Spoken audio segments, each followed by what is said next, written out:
What's up, y'all? Take a moment to share the broadcast. Oh, nobody's there, huh? Yeah, 'cause I'm early.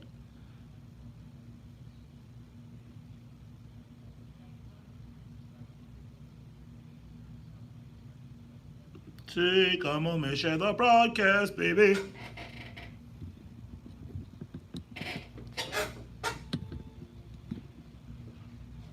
Morning, Philly Mac.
Good morning, y'all. Take a moment to share the broadcast. Uh-oh.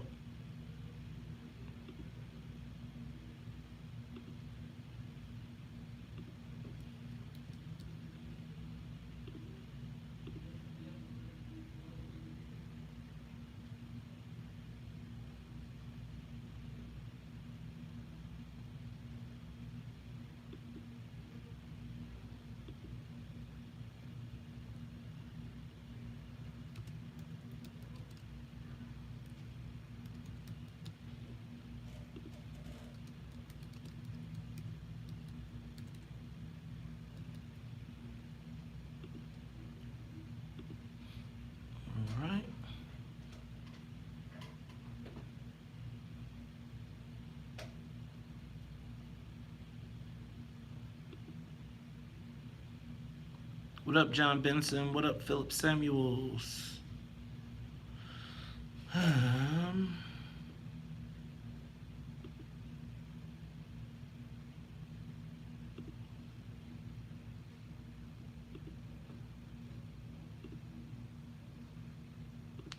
Take a moment, share the broadcast.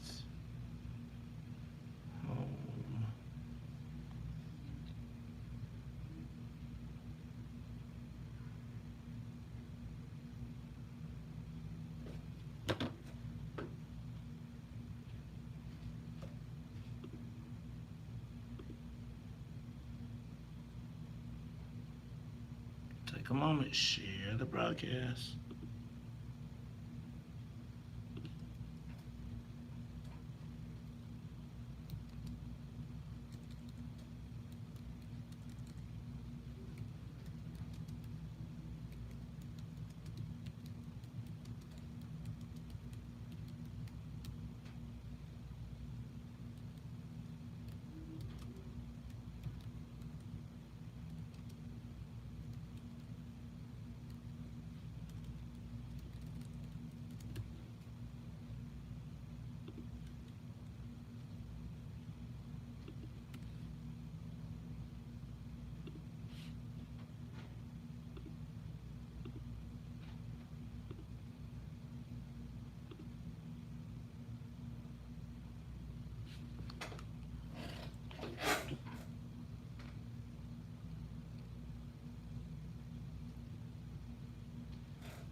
All right, y'all, take a moment, share the broadcast, share the broadcast. Uh-oh, I am so far ahead of the game, I don't even know what to do with myself right now.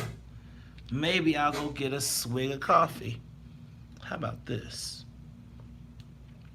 I'm gonna say what's up to everybody. I gotta head over to Fox today.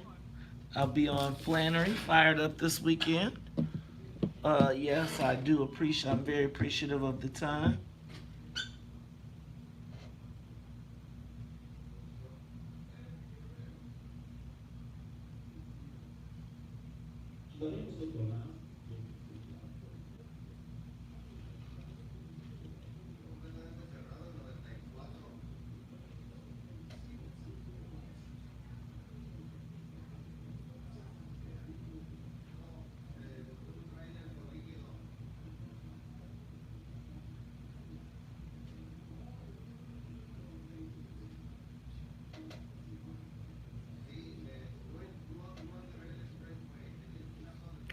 Take a moment, share the broadcast.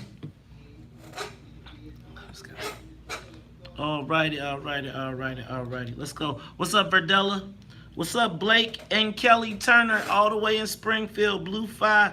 What's up, family? What up, Sarah Ware? What up, Sharon Ugochi? Sharon, you still in Maryland? What up, Hassan Alameen? Hey, I saw you yesterday. It was good seeing you on the ride, bro. What up, Katie? Hey, Katie, can I tell you, I feel like I am a senior citizen. When I looked at the pictures, you had an awesome week. And I am going to tell you, I looked at that and was like, oh my God, where does the time go? What up? Craig Nash, Blue 5 Frat, what's up, man? I ain't seen you in a minute. What up? Quasi, stop fronting, man. It wasn't no 7 out of 10. Bro, them joints, they living off the name, dog. They living off the name. The sauce is good. What up, Cousin Miles? What up, Christian Pollard? Man, y'all know I don't be reading all the way through these posts, because if I do, sometimes I get distracted. What up, Melvin Griffin? I try to say what's up to y'all, and then I feel bad afterwards, because I done missed the birthday, I done missed something. What up, Melvin D. Griffin? What up, Philip Samuels? What up, John Benson? Sean, how you say that? Greggio? Good morning, sir. How are you? Senatavius, come on, man. You gotta put your brother. Come on, man. What up, Erica Fitzpatrick? Hey, Erica, it was good seeing you last week. At the, where were we at? Renaissance? Old school U of I in the building. Y'all, we got DJ Ferris in the building. I can't even front. I'm pretty excited about it. Me and Ferris go way, way, way, way back. It seems like the last 2 weeks I've been having. See, I don't know. I used to have a hip hop life way before this. You know, Ferris did my very first Sprite mixtape. And y'all gonna find out how Ferris got me and Kanye got me kicked off the Kanye invite list. I'm gonna just tell y'all that today. I'm gonna tell you, Quasi, you live in the suburbs, and I'm gonna tell you who really has good barbecue. And I know people trip out, but like when I used to bring it to black people down in Springfield, once they realized, Uncle Bubs. Uncle Bubs has some really good rib tips. They are in Willowbrook. Is it Willowbrook? They are off of Cass, 123 North or South Cass. I'm telling you, bro, they're off the chain. I want me some Texas barbecue, some Papacitos, some pop. I'm giving me some everything. What up, Tiger Lily? What up, Kimberly Patton? What up, Craig? What up, Sonia Escobar?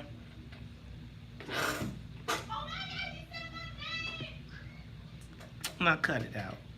What up, Kimberly Patton? Dog, you know that stuff was not. Antonil! Antonil! Antonil.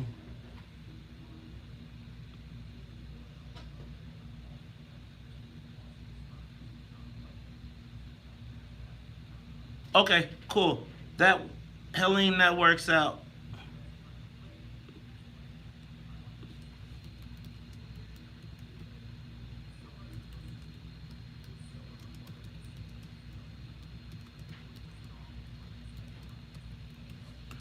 You know what, y'all? After all this stress, you know what I think? I think the Lions Den should all help me go away for a month or go away for like a week so I can plan y'all summer out and plan great shows. Don't y'all want to contribute to my vacation, to my getaway, to my decompression, so that I can come back focused, refreshed? You know what I was just thinking, man? One of the things I was thinking is for the, don't make fun of me, y'all, I'm serious. I can understand actually why a lot of these activists, like when you hear the stories, don't get me twisted.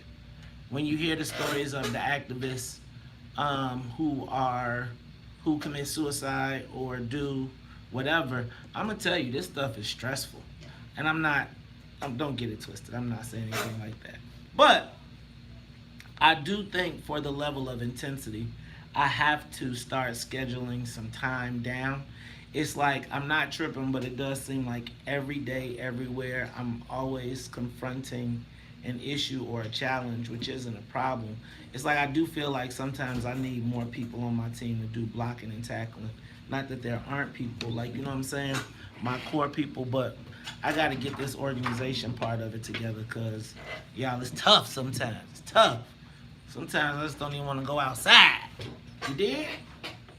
It's all good, though, because I'm going to keep on rocking. So, anyway, I am saying that, I'm only saying that to say that sometimes I don't want to be mad. Like, it's like it already keeps me awake at night.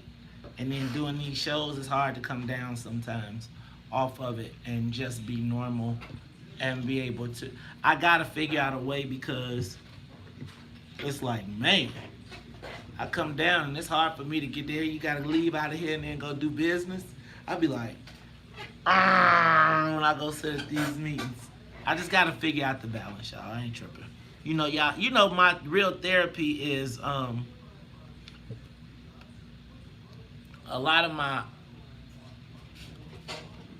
therapy comes from being able to talk to the WVON morning show and reading back. But you know, sometimes I gotta start. That's why I did tell me something good. I gotta start telling some good stuff too, right? Just cause brothers that have you won't like nobody.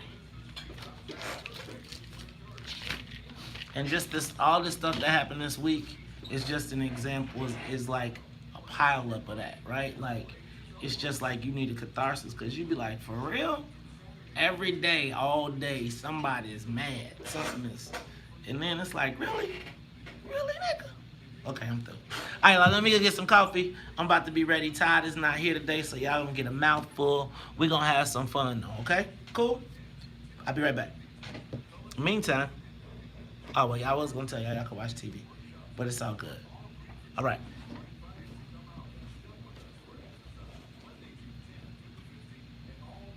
Sonya, see if there's any Sprite mixtape songs on YouTube with DJ Pierce.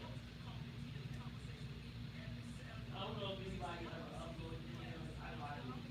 But it would be good to see if he's on YouTube.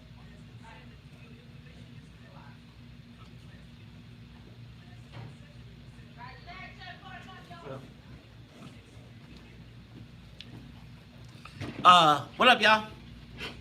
Also, I'm pretty charged to have DJ PHARRIS in the building. You know why? Cause man, back in the day, y'all know I used to be like super hip hop, like super hip hop.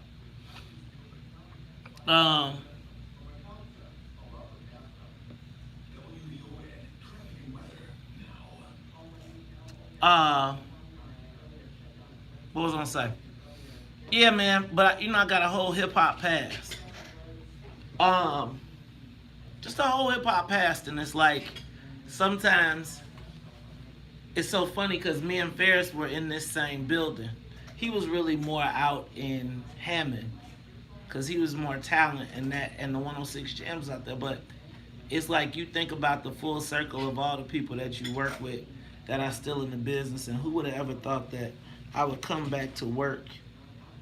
I would actually have a job in radio that wasn't promotions, and I would actually be an on-air talent. Now that's kind of crazy, but then for it to be here, but then you think about all the people you met along the way, and it's like I think about all the people now that know me, like the reinventions of oneself. I've had a few reinventions, a few actually. So it'll be fun to talk, and I'm gonna tell PHARRIS he gonna have to put me back and get me on the list, cause man, there be some good parties. Dude be still mad, like, man, you ain't put me on the Sprite mixtape. I wanna be like, PHARRIS did it. I'll be back.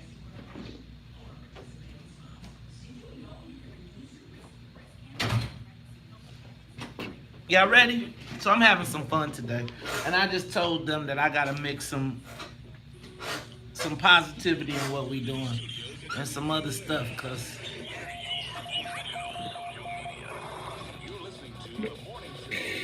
Jackson on the Talk of Chicago. no ties today, he's sick. WVON. Rise and shine. Wake up. Wake up. Wake up. Wake up. Rise and shine with the WVON Morning Show. That's alright. Featuring Maze Jackson. Do you understand the words that are coming on? The WVON Morning Show. Wake up! Hey, y'all, take a moment, share the broadcast. Let's get this thing cracking. I'm gonna have a little fun, cause I got the whole you dig to myself too. The world has changed. What up, James Big Slim Davis? All the way from Punta Cana. Shout out to everybody in Punta Cana. James, what you doing in Punta Cana? Who you with?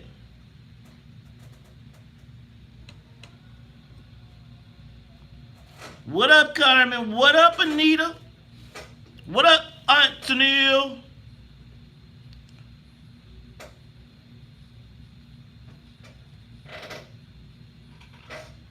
What up, Nick Constantinopolis?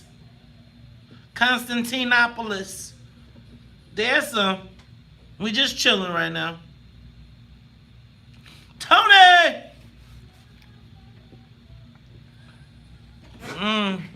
If we just let it be, na na na na na na na, the world won't get no better.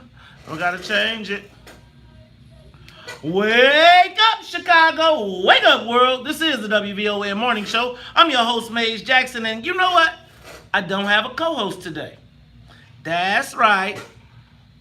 Former Cook County Board President Ty Stroger's feeling a little under the weather. You know what? I woke up this morning and I had a text, and it said, "I'm sick."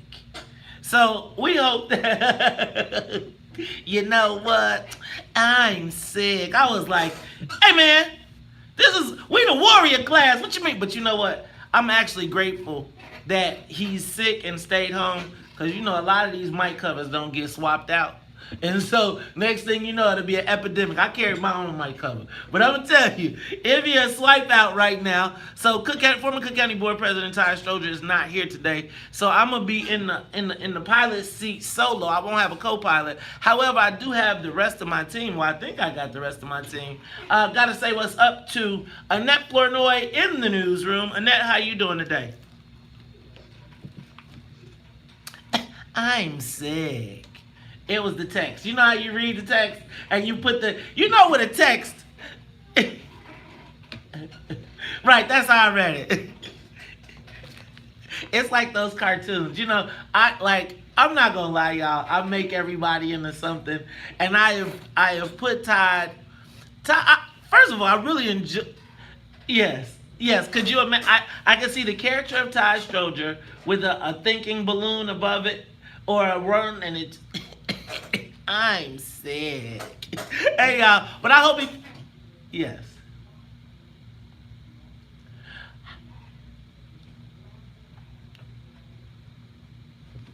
Old sitcoms, All in a Family, and George Jefferson. Did you see it? Okay, so. With a whole new cast of characters now. True confession, I saw the first half. Okay. By the second half, I was fast asleep because I did not get my nap, but I can't wait to go home. The first half, I was laughing, and the second half, I would wake up, laugh, and then fall back asleep.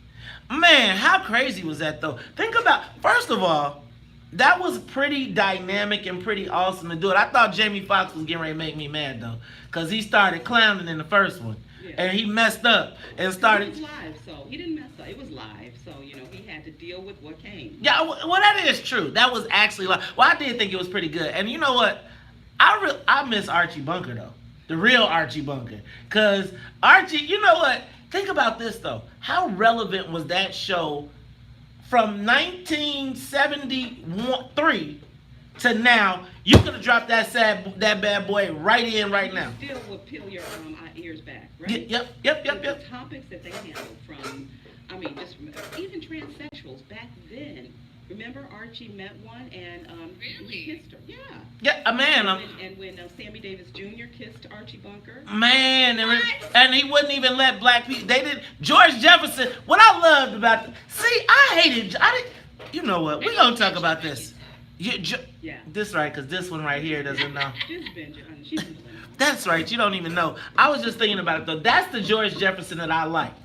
I liked the hardcore George Jefferson. He was like, I'm not coming in your house, hunky. And they used the word yesterday. Oh my God. Oh, are you serious? Yeah. Oh, Oh. I'm watching it. Oh no. You gotta understand. All in the Family. And see, the Jeffersons was like watered down. All in the Family was like they finna put it on you, man. With rape, Edith Bunker was raped. Oh my God. I remember that, and I felt so bad for Edith. You know what? I don't even want to talk about. Oh, Incredible. The 70s? thing. But now we have to acknowledge Norman Lear also was responsible for Good Times. Good Times. That's right. And Dun dun dun dun dun. Yeah. Yep, One Day at a Time, and Sanford and Son. That's right. And Sanford and Son, too. I mean, he was the first person inducted into the Television Hall of Fame. And so talk about current subjects. Good Times. They handled everything. See, but you know, it's like everybody, those shows in the 70s really handled stuff, but then it seemed like they got watered down towards the end of their runs. Real politically correct. Yeah, man, you know what? Archie Bunker, I still like Archie. I still like Archie. I think I might have to have an Archie Bunker binge watch on the plane or something. Look, y'all, I gotta say, that was Annette. See, That's why we connect, man. See, we connect right there. See, and I think Sonia's over here like, who's Archie Bunker? Can I stream it? And can you stream it? You know what? You got to get you some Hulu or something for that to watch all of that. Hey, that voice you heard in the background is the musical conductor of the soul playing one half of the Wonder Twins, Miss Sonia Escobar. Sonia, how you feeling this morning? And I'm doing better. You doing better? Yeah. Okay. I'm gonna miss my president. You know what? It's gonna be. I think it's gonna be a weird flight without the president, but I think we can handle it. Now, I want to do a couple things. First of all, let me do this. For everybody that wants to pay their love, respect, and tribute to the incomparable, insane Wayne. Visitation tomorrow, May 24th, 4 to 7:30 p.m. The funeral is Saturday, May 25th. The wake is at 9:30. The funeral is 10:30. And let me tell you how they put on that funeral. 10:30 a.m. until. Now let me tell you what I got a feeling of. I got a feeling that the choir, I got a feeling that I feel like this is getting ready to be an epic musical tribute, and I'm about to be confounded that I will not be in the building. But I want to make sure that everybody out there takes time out to go check out and go pay your tributes to the insane Wayne. It's at New Landmark Missionary Baptist Church, 2700 West Wilcox. Now, I don't know if Cy Fields will be officiating the service. I would imagine, because I do believe that is his church. But we want to make sure that we send our love prayers to the family of insane Wayne Fields. Wayne Fields visitation tomorrow. Tomorrow, 4 to 7:30. And then the funeral is Saturday, May 25th. The wake is at 9:30, and the funeral is 10:30 a.m. until New Landmark Missionary Baptist Church, 2700 West Wilcox. Also, with passion to do a new thing in Chicago, Spencer Leak Sr. and friends are rebuilding the walls of Chicagoland with something that brings us all together, as I was just talking about. Music. Tonight, y'all. Tonight, all are invited to check out the Nehemiah Project featuring Fred Hammond, Kiera Sheard, Joshua's Troop, and Charles Jenkins. The Nehemiah Project is a free let me tell you, we got Spencer Leak coming on to talk about this free concert. Now, along with the Fred Hammond, Kiera Sheard, Joshua's Troop, and Charles Jenkins, Walt Whitman. Now, if y'all have not seen this, I'm going to tell y'all what. Soul Children going to steal the show. I might have to find the video of when I was a soul child for a day. When I was a soul children for a day, and I'm here to tell you, I took about 10 pounds off that day. Because Lord have mercy, Walt Whitman has those children rocking. You got the Victory Travelers, the Salem Choir, a 300-voice Church of God in Christ Mass Choir, and the Thompson Community Choir. Now, the keynote speaker is Bishop Charles E. Blake, presiding bishop of the Church of God in Christ Incorporated. Y'all understand this is going to be off the chain tonight, Thursday, May 23rd, 7 p.m., House of Hope. Free parking, all ages welcome. You know, I read that Brother Leak wanted to do this concert because he didn't want his legacy to be burying black children. Reverend Leak, Reverend Dr. Pastor, I don't know what you call it, but I know this. Spencer Leak Sr., that's not burying black children. Your legacy is way bigger than that. And this concert is just a cherry on all the work that you've done in this city. What means also our new mayor, Lori Lightfoot, is going to do, she's going to do the opening remarks. Let me tell y'all what. Y'all got to make sure y'all get that tonight. We're going to talk about it all when we come back to Talk Chicago 1690. We'll be back. More of the morning show with Maze Jackson coming up on the... All right, y'all. Y'all ready? I think I can rock this. Y'all think I can hold it down? I ain't held it down in a long time. What up, Denise Russell? What up, Stephanie Falasha Masego? What up, Felicia Gatewood, Bolingbrook in the house? What up, Lorenzo? I think I hit you, John Rembert. Go White Sox. Shout out to Carmen Colburn, Denise Russell, John Rembert. What up, cousin Erica? What up, Ronald E. Brody? What up, Mark Allen? Hear my voice. Rory, Rory, Rory. What up, Alvin E. Norton? Thyatira. Hey, y'all. Check out my girl, Thigh. Shout out to Thyatira. You got a black business, you better holler at her. You see I got this Buy Black shirt on? Well, Thyatira, you gotta buy black. She is going to help you. She is out recruiting black businesses for the procurement, for the Department of Procurement, right? Is it procurement? All I know is this. She looking to find black businesses that's got their stuff together and ready to do some business. That's our girl Thigh. Y'all, I'm gonna tell y'all what. And she is also the karaoke queen, the life of the party. All right, what up, Alvin?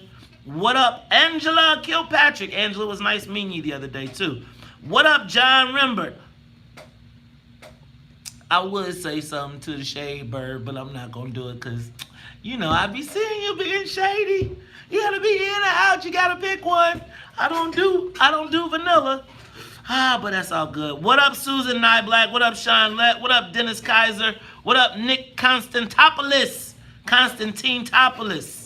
What up, Sharon?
You should get new.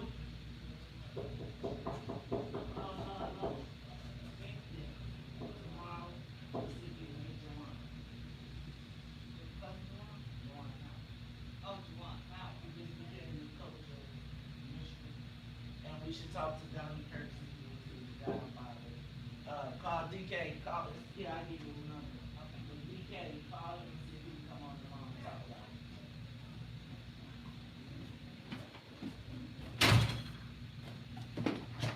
it. I forgot to say what up to Big DK. What up, Nuke?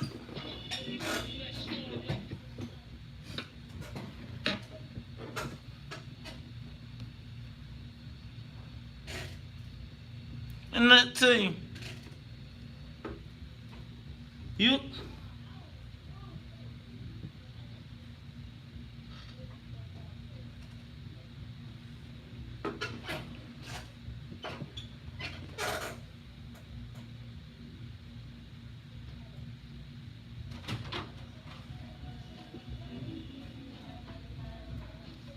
With a sick ass quick and with, I want you to get DK.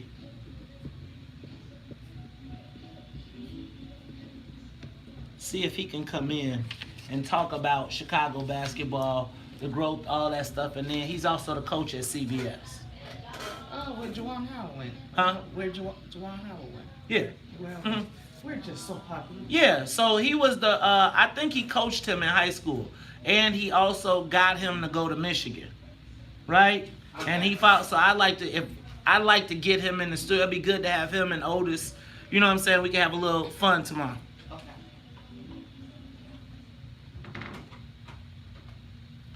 You are tuned in to the Talk Chicago 1690 AM. I'm your host, Maze Jackson. I was about to say, look, y'all, I was about to say, got my co-host, but I don't have my co-host. But I do have the other half of the Wonder Twins, which means that this flight can get up in the air. So let's take this bad boy to 50,000 feet. And before I get up, Sonia, you got something you want to say? Okay, shout out to Sonia Tompkins, who had us late on the runway. What's up, Sonia Tompkins? And it's driving in from that heavy traffic that I had to take the streets all the way from 59th and State all the way here. So anyhow, you all were talking about comedy or TV comedy or whatever. Do you all remember Mary Hartman? Mary Hartman, man, Mary Hartman. Man, that. Why was that picture even on? Can I tell you what? I don't even know what she talked about. I just know that when I heard Mary Hartman, I would go hide under the table. Because it was ridiculous. it was a scary show to me. She seemed like a floating ghost. Did she have two braids? Yeah. Okay, I don't know what it was, but I know whenever I saw it, I hid under the table. You know who else had me hiding under the table? Do y'all remember Isabel? And this is Isabel Joseph Johnson.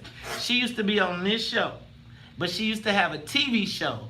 And boy, when Isabel Joseph Johnson came on the radio or the TV, I would go hide under the bed. And let me tell you, my sister gave me the WVON Christmas album for my birthday, for Christmas, like where all the WVON jocks made an actual record, and she was on it, and I almost hid under my bed again. All right, y'all, we are at 50,000 feet. And you know what, speaking of 50,000 feet, I want to send a big shout out to my big bro, Donnie D.K. Kirksey. I want to send a big shout out to Chicago Vocational School. I'd like to send a big shout out to all the people at CVS High School, because as much smack as I talk about Bolingbrook and how great Bolingbrook is, one of your own has made you proud yet again. One of the NBA's, I gotta say, he had to be one of the model NBA citizens, right? He is, all around good gentleman, family man, takes care of his business, always represented well. We never heard about him being in any trouble.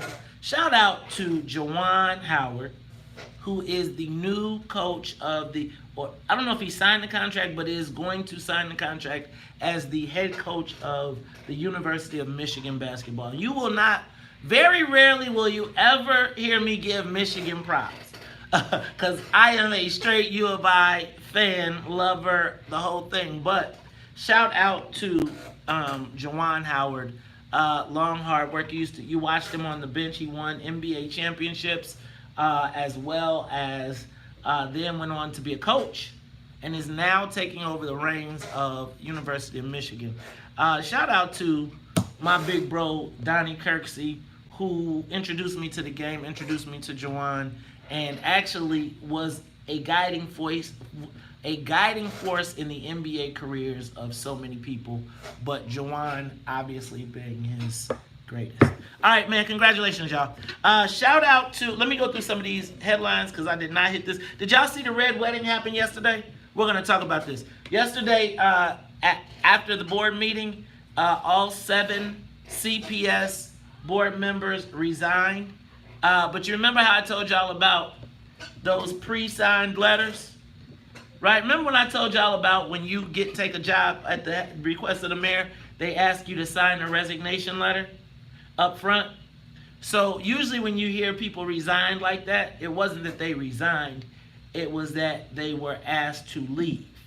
And so I think there's something that we need to pay very close attention to. Because do you remember yesterday I asked Todd, did we think that she would allow Frank Clark was the chair of the board, and she dismissed him summarily.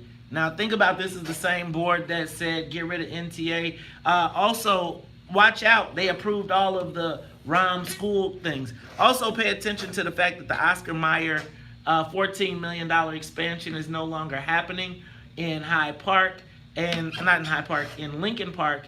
And now the wealthiest parents in Chicago who were getting free daycare will now be required to pay $14,000 per year. Y'all, I'm telling you right now, the red wedding is happening.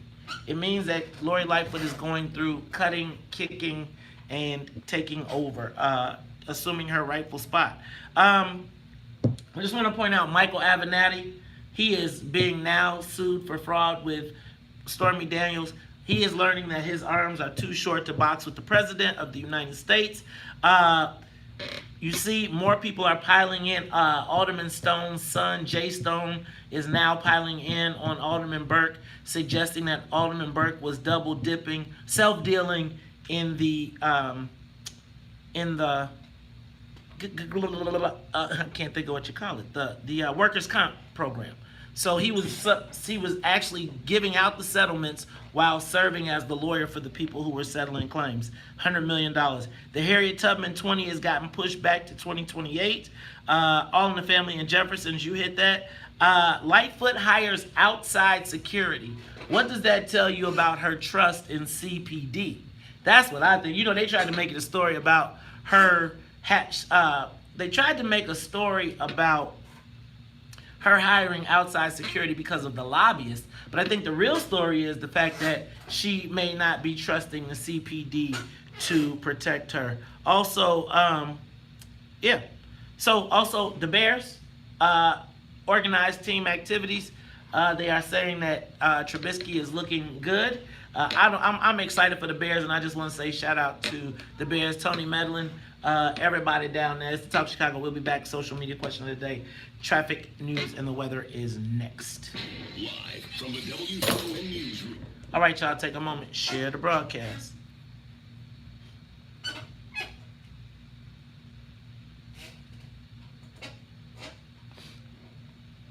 What up, Shizan Corbett? What up, Brandy? Brandy, I told Sean to bring Dominique on down. Come on, get on the studio, get on the mic when he ready. I'll make him famous. Y'all take a moment, share the broadcast. I'll be right back.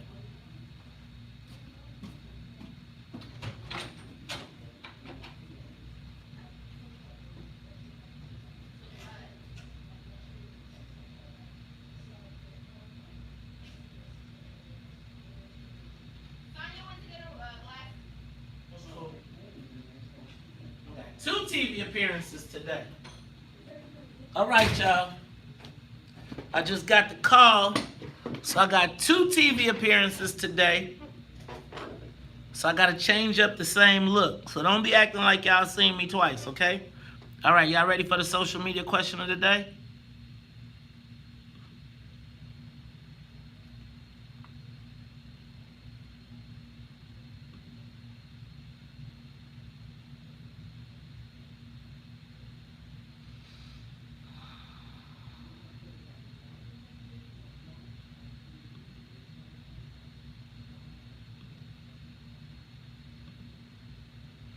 Take a moment, share the broadcast, baby.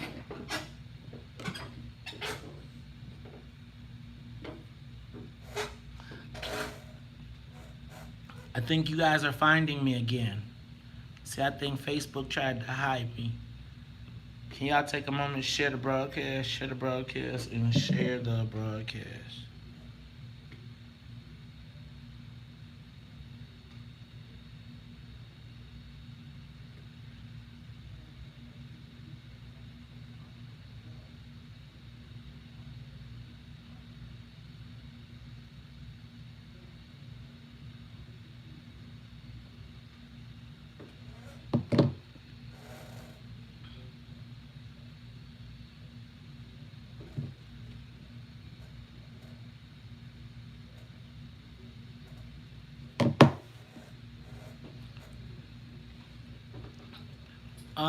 Take a moment, share the broadcast.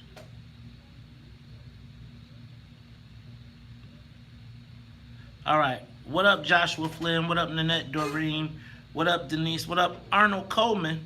What up, Freddie Baez? What up? Man, we're going to kick it with the Cubs, man. My boy Julian Green said anytime we want to go, I could take my boy.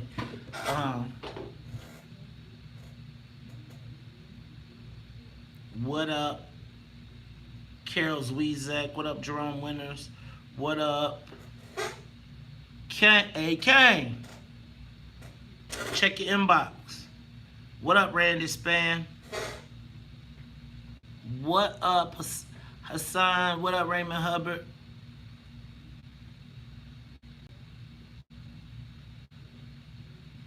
What up, Milton Ingram? What up, James Shotwell? What up, Regina Alexander? What up, Janice Thomas? What up, DK? What up, Regina Alexander? What up, Raymond Hubbard? What up, Kelly Green Patton? What up, Eddie Jones. What up? Sydney Marcel. What up, Mike Woods? Hey, y'all, Mike Woods had a Malcolm X birthday party. What up? Shippy, what up, Rob Payback Ellis? James Matthews Jr. Hey, man, I ain't seen you in a minute. What's going on? You good? Take a moment, share the broadcast, baby.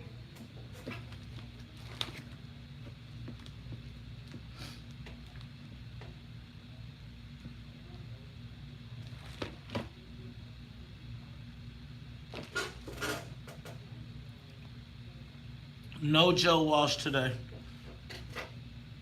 What up, Andre Smith? Dre.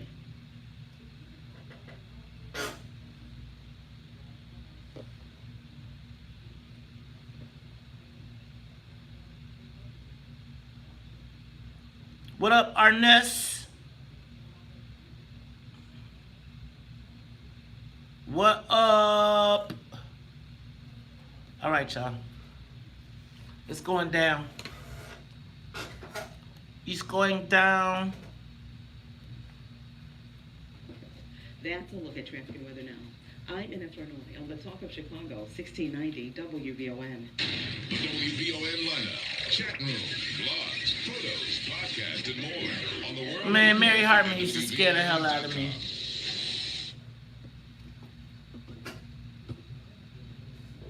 Show, social media question of the day.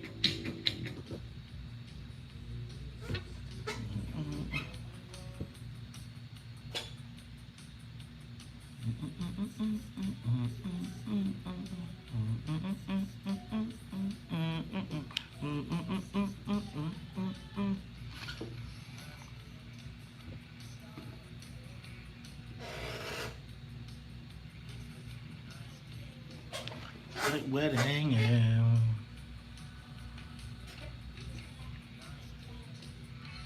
Start again. Little sister.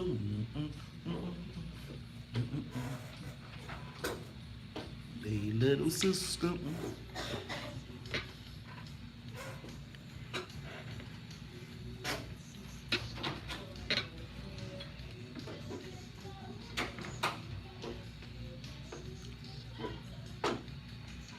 Let's say to start again. It's a nice day to white wedding. You are tuned in to the Talk Chicago 1690 AM. I'm your host, Maze Jackson. Y'all, it is the WVON morning show, and it's time for the social media question of the day. Now, on Monday during Mayor Lightfoot's speech, an awkward moment occurred in which symbolically she established herself as the supreme ruler of the Chicago City Council.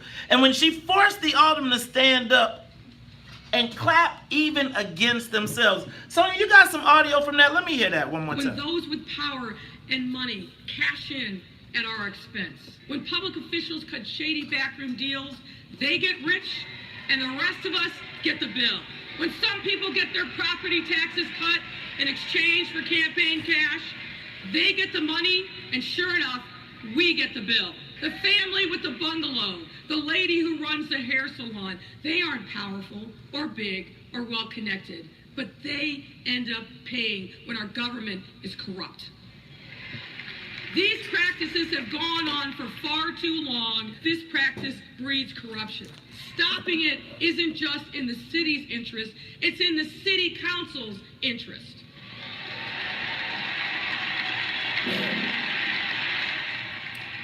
Now, I'm going to tell you, she did that to uproarious applause. And she has the momentum. And yesterday I talked about having the will of the people to use it as a bully pulpit. Now, on Monday when that happened, I think she essentially was establishing herself as the supreme ruler of the city of Chicago. And are you all saying, and Sonya, I hear you back there thanking God and clapping and everything, but y'all remember how I tell y'all how it always, when you see it happen for the black person, how it works for the white people. So now, while y'all giving up all the power, because this is all I'm gonna say. I don't know if every alderman, and this is not me to defend everybody, but I don't know if every alderman fit those categories. Right? I don't know if every alderman was benefiting off of property taxes and getting more. There was a couple aldermen that do that, particularly white ones. I mean, I see too many poor black aldermen to be talking about they just profiting off their job. Right? There's a lot of people that, but anyway, I'm not here to defend that. But what I saw was, y'all remember the moment when she turned around, they weren't clapping, and she was like, y'all better clap. And it was like they all slowly clapped and then stood up. And it's like, but my thing is, was you talking to me? Because if I didn't do it, you're not going to make me clap and stand up against myself. But I feel like what she did was establish that she wanted complete control, even after publicly stating that she wanted them to organize themselves. Now, I'm going to tell you that if you combine that with the end of aldermanic privilege, in 4 years, what could we be looking at? Right? So let's just pretend that it's not Mayor Lightfoot in 4 years. Let's pretend that it is Mayor Garcia. And Mayor Garcia has now completely neutralized the city council via the work of Mayor Lightfoot. Now you have a completely emasculated city council that is at the will of whoever the next mayor is, and they're not, and what if they're not black? So here's me. I want, I always tell you, be careful of what happens, what you do with the black people when you room for the black people, because you got to think about what happens when it's in control of the white people. Right? So if the black people, how long y'all think Lori Lightfoot's going to be the mayor? Right? And if she don't have no opposition and now downtown dictates everything, what happens when they now decide that the new mayor says, I control the zoning, and so I've decided that I'm now in control, so I've decided that the next development that's going to come to the south side is going to go into the Latino community. And your alderman, because you gave away your aldermanic privilege, and all the black people screaming, you're going to be stuck. So here's my question. Did Lori Lightfoot essentially make the city council a rubber stamp again? Right? Did she? And did you? So you've complained for the last umpteen years that the city council is a rubber stamp. You are at a point where there is a break in the monotony and everybody can assume their positions. Now I'm going to tell you this. Now I'm not exactly sure how this plays out. But somebody did pull my coattail yesterday and say, and I think Todd agreed with it, but someone pulled my coattail yesterday and said, hey, Mays, I thought y'all said y'all didn't want a rubber stamp city council. I thought y'all said y'all wanted a city council that would stand up to the mayor. Y'all said y'all wanted someone that would. So now, by essentially turning over all the power to Mayor Lightfoot, will she then have the power to essentially start to dismantle the establishment of the alderman? Which you may say is okay. Maybe. But at that point, who then becomes our representatives? Who represents the black people? Who represents the 92-95% black wards? If it's not a black mayor and all the power is on the 5th floor, all I'm saying is, y'all, you have talked about the lame duck rubber stamp city council since I have been born.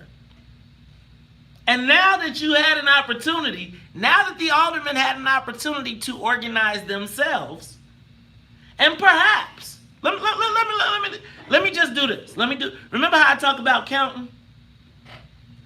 So imagine there were 20 black aldermen. And for you could find 6 more votes and hold those 6 more votes, you could have got finance, you could have got budget, and passed out the rest however you chose. But the key is you have to know when you have the power and how to count. Now, I'm going to tell you that personalities play a lot of roles in this, and this is how we lose. We lose because the long-standing words that have crossed the bow oftentimes allow division.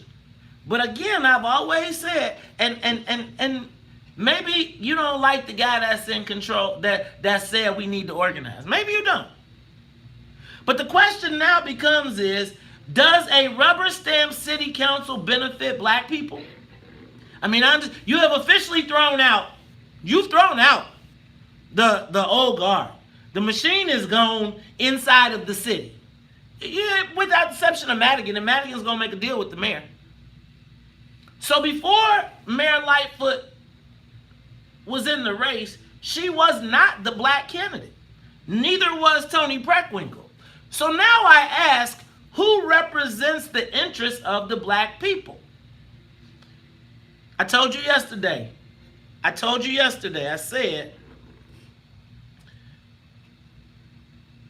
said yesterday, and hey, Alderman, give me a call. I got people texting me. If you want to call, talk about it. Because I don't think that us organizing our power does not mean that we're against you. We're just for us. Now, we just had this lesson. We had this lesson last week when we had the Maryland House of Delegates whip on. And everybody was clapping because they was like, the black people finally counted. And you're so mad about last year that you can't see the future for the next year. I'm not talking about every time you clap in Europe. Do you think that a white guy from the north side that's qualified with a degree is going to care as much about what happens on the far south side? Again, if you organize, all I'm saying is when the black people finally got the power, and I'm saying what happens when it's not a black mayor, right? I'm giving Mayor Lightfoot, all of her props. She is coming in, kicking ass and taking names, and next hour we're going to talk about it because I think she sent a signal with the exit of that board that the old guard is done.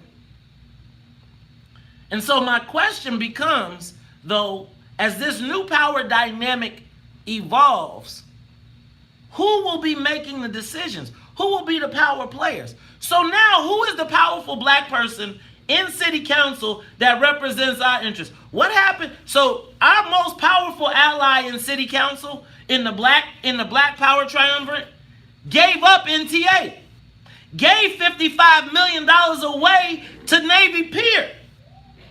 Now, you can clap,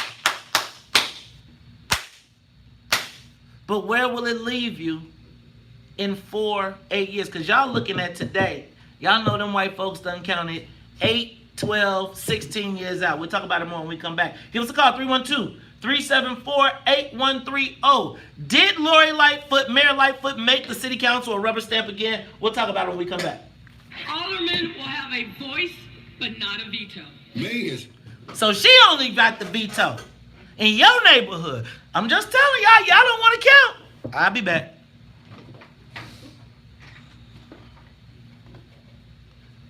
Take a moment, share the broadcast. Take a moment, share the broadcast. Take a moment, share the broadcast. Take a moment, share the broadcast.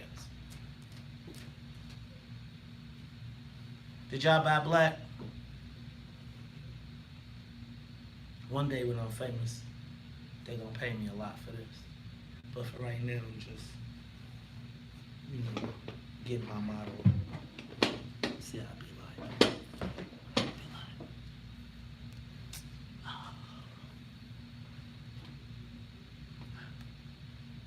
It's a photo shoot. Yeah, it's a photo shoot. Take a moment, share the broadcast. We'll be right back.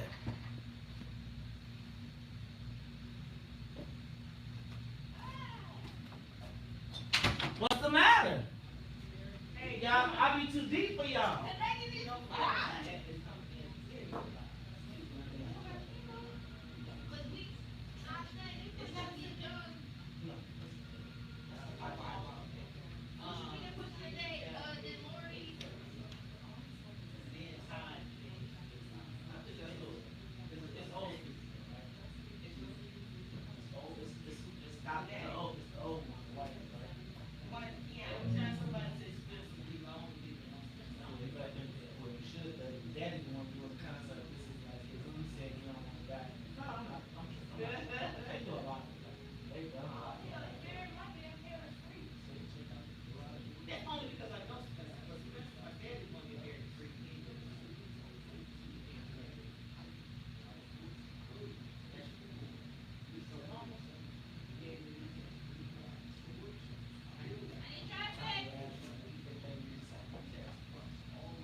Keep everything together. I do. I don't want to be involved. Okay, Mary Hart, you done got me. I gotta go watch one of those. That was a scary. You remember Mary Hartman? It used to come right on after maybe She was Archie just a Bunker or boring, something. weird, she just was an anecdotal show. Right. It was just like, white people like watching. Was it like a- just do regular stuff? Like a Seinfeld type of thing? Was it funny? It was not. It was It was weird. quirky. It was quirky. It was unusual. It was. I don't know. I can barely remember. But you remember Soap? Yeah, we talked about that last week. Oh, okay. Talk about the blacks. I ain't get no phone calls. Nobody don't care about this. Did nobody think that it made them a rubber stamp? Y'all terrible, man. No. Dang. Talk about if we can. You remember Thea? I didn't watch that. Thea had Brandy on it. That was Brandy's first. Do you remember? She is. What's she doing? Oh. Your mic's not on. And now Ryan, in hour 3, recovering from that earlier rollover semi at 47th Street. It has been uprighted, traffic free-flowing once again, but you are looking at some long travel times because of that. Getting to the Ryan along the Bishop Ford, a 23-minute trip from I-80-94. Tuskegee Airmen Memorial, still 27 minutes in from I-80. Cloudy skies, a little humid this morning. Temperatures already near 70. It's 69 in Chatham, 69 in Midway, and it's 69 here at the Talk of Chicago. That's a look at traffic and weather now. I'm in on the Talk of Chicago, 1690 WVON. The WVON lineup, chat room, blogs, photos, podcasts, and more on the World Wide Web at WVON.com. It's time for the WVON Morning Show social. Oh, I had a dream. Heaven. Whoa.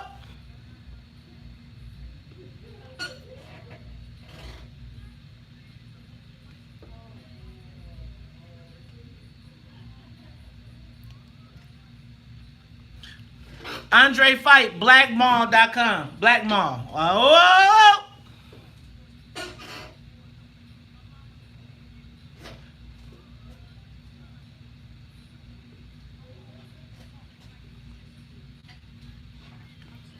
You know how I feel, man. I ain't go one of the Cosby's. I ain't go to hell, man. Whoa. Changed on. Got where I came from. Wow.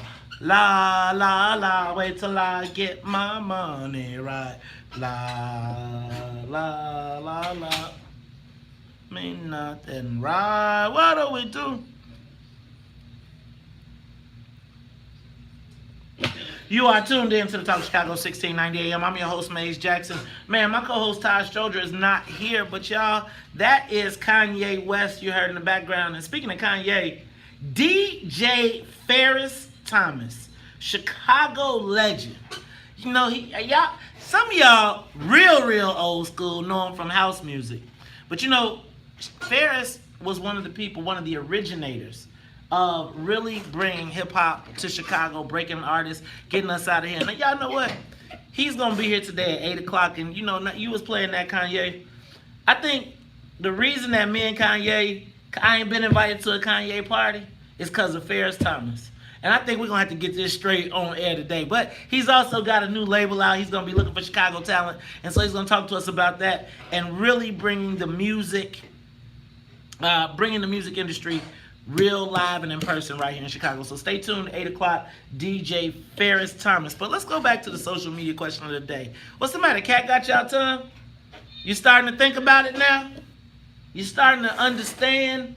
See, here's the thing that black people sometimes miss in the power dynamic.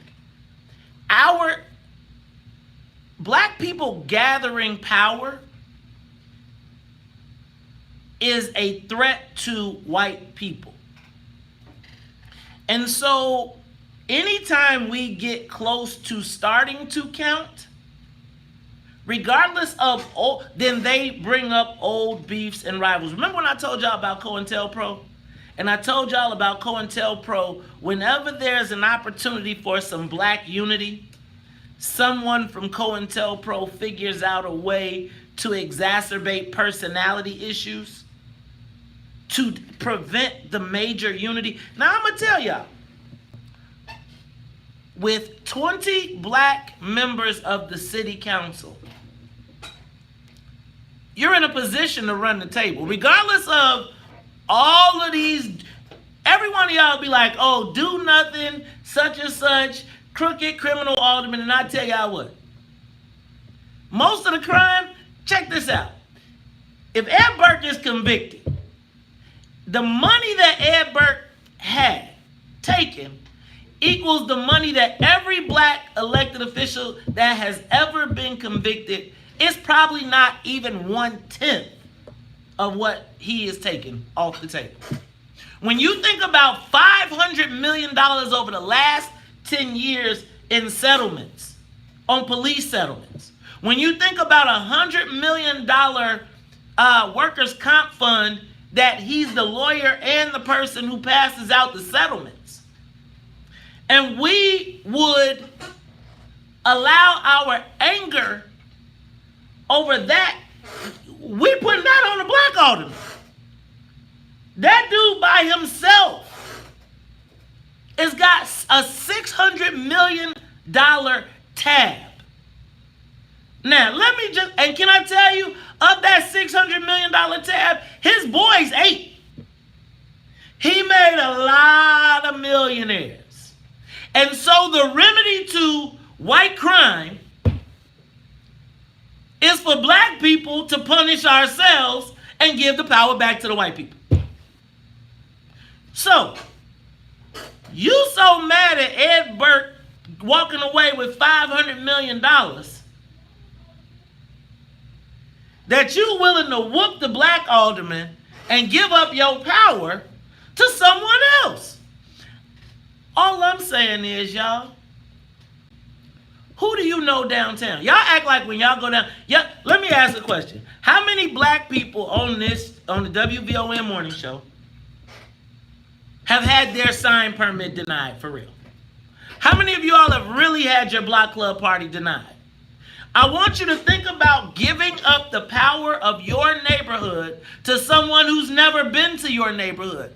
You elected your alderman. You re-elected him. Our power is a threat to everybody else. We'll talk about it more when we come back. The talk of Chicago and the... Yo, man, I'm just telling y'all. I'm sorry, but it's like,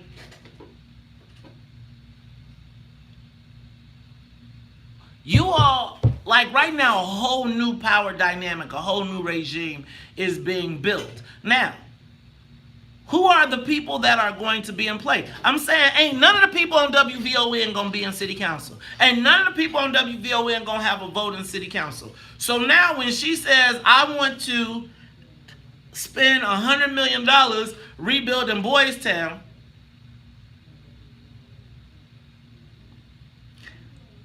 I'm saying that every branch should be strong. We should make them all fight and compete to win us over. I'm telling you, you want a city council that's a rubber stamp because you mad at the city council even though all the people in the black community voted their people back in. So what you want to do is put the $500 million tax on the black folks. Now, I'm not saying that the aldermen don't need to be held accountable, but they don't need to be held accountable. What are they standing up for when all of them are poor? Y'all think $120,000 a lot of y'all? It's not a lot of money. $120,000, it's a lot more than a lot of people make, but in the black community, but that's not a lot of money. I bet you almost every alderman down there, white, makes double that.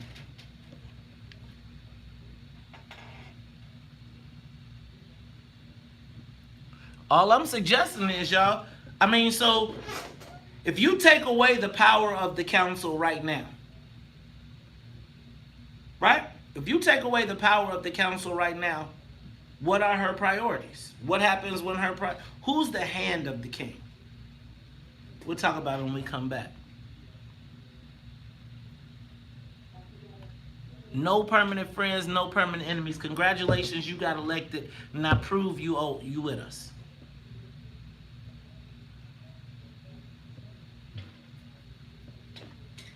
Can emasculate the city council early.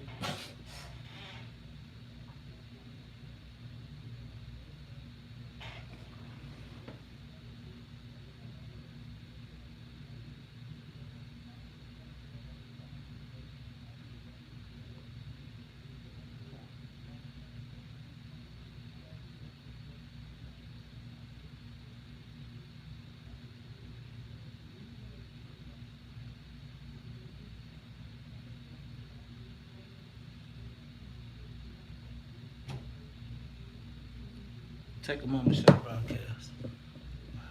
Take a moment, share the broadcast. Take a moment, share the broadcast.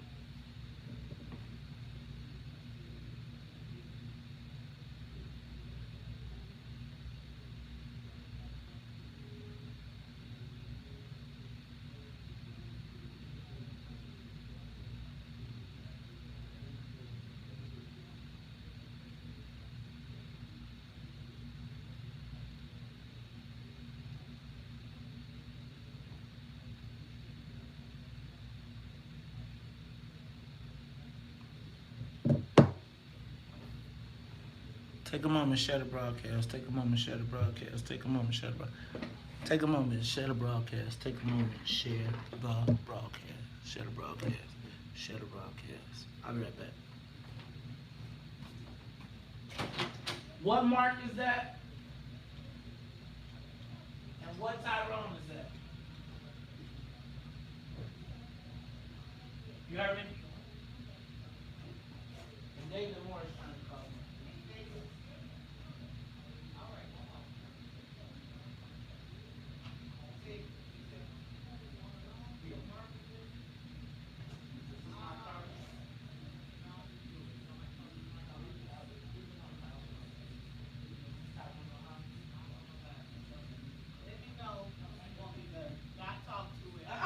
I want to be clear.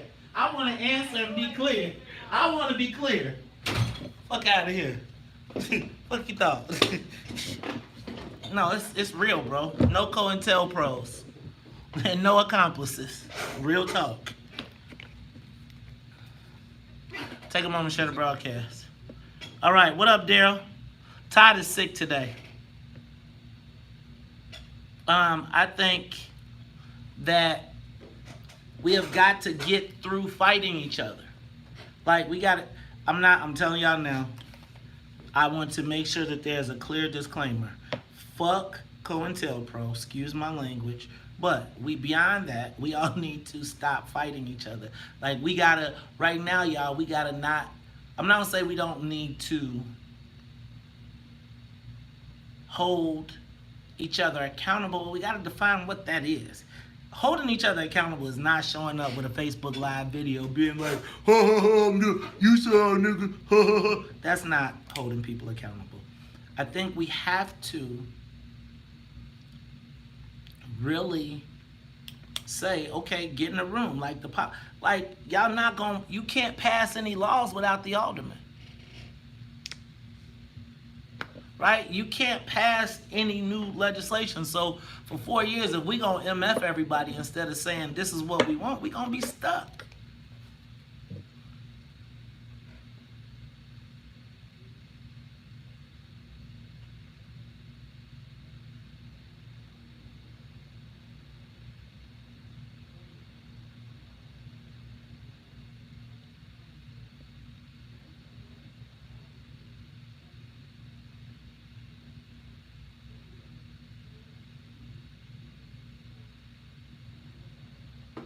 Man, take a moment, share the broadcast, share the broadcast, share the broadcast. All I'm saying is make them all compete. We got to make them all compete, and I think that we have to. I think that if our approach has got to change with each other, man. I'm just telling you, I'm be tired of being mad at everybody. It's like, can we just, like, the answer doesn't have to be conflict. Can we sit down and be like, hey, yo, this approach don't work for me. But I just think, like, everybody is mad at each other, and I just feels like we can't even get to a point of agreement, because it's like, motherfucker, and I'm saying, I don't care how elected you are. It's only so much somebody gonna let you talk to them, right? Like, seriously. It's like, for as black as I am, or as much as I try to do for black people, it's only so much I'ma do, right? There's only so much I'ma take. And it's like, I think that it's like people, like, they should be caring and whatever, but it's like, it's gotta be both ways. It's like, hell, some of y'all be, like, some of us are tough on each other. So I know what it's like, and we like each other. Tennessee.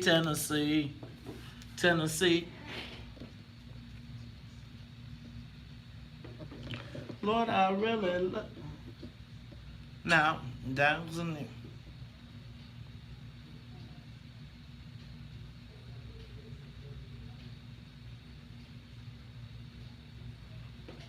So if these wars look like Syria, and we could be in control of the budget and control of the finances, we gonna give it up? How do we get out of looking like Syria? You think somebody who ain't never been to your neighborhood has a priority to fixing your neighborhood?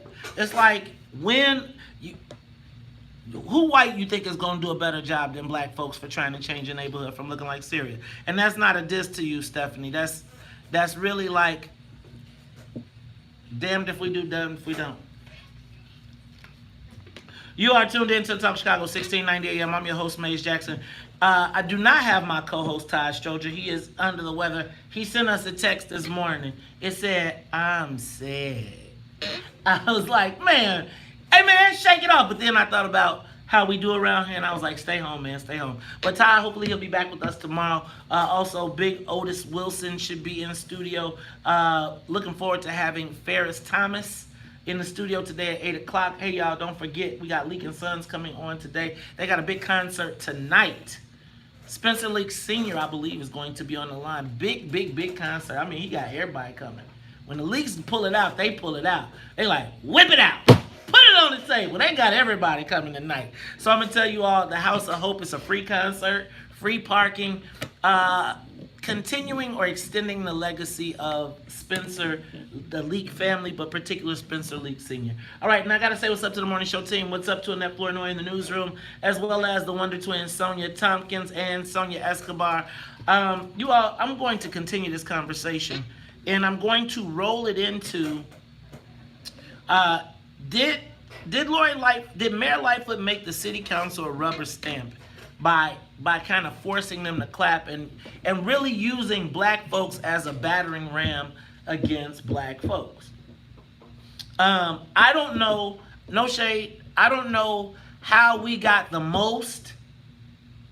How did the black people with the largest majority in the city council wind up with the least powerful positions? Does that make sense? So y'all got to 20, and then instead of increasing our power, we stayed even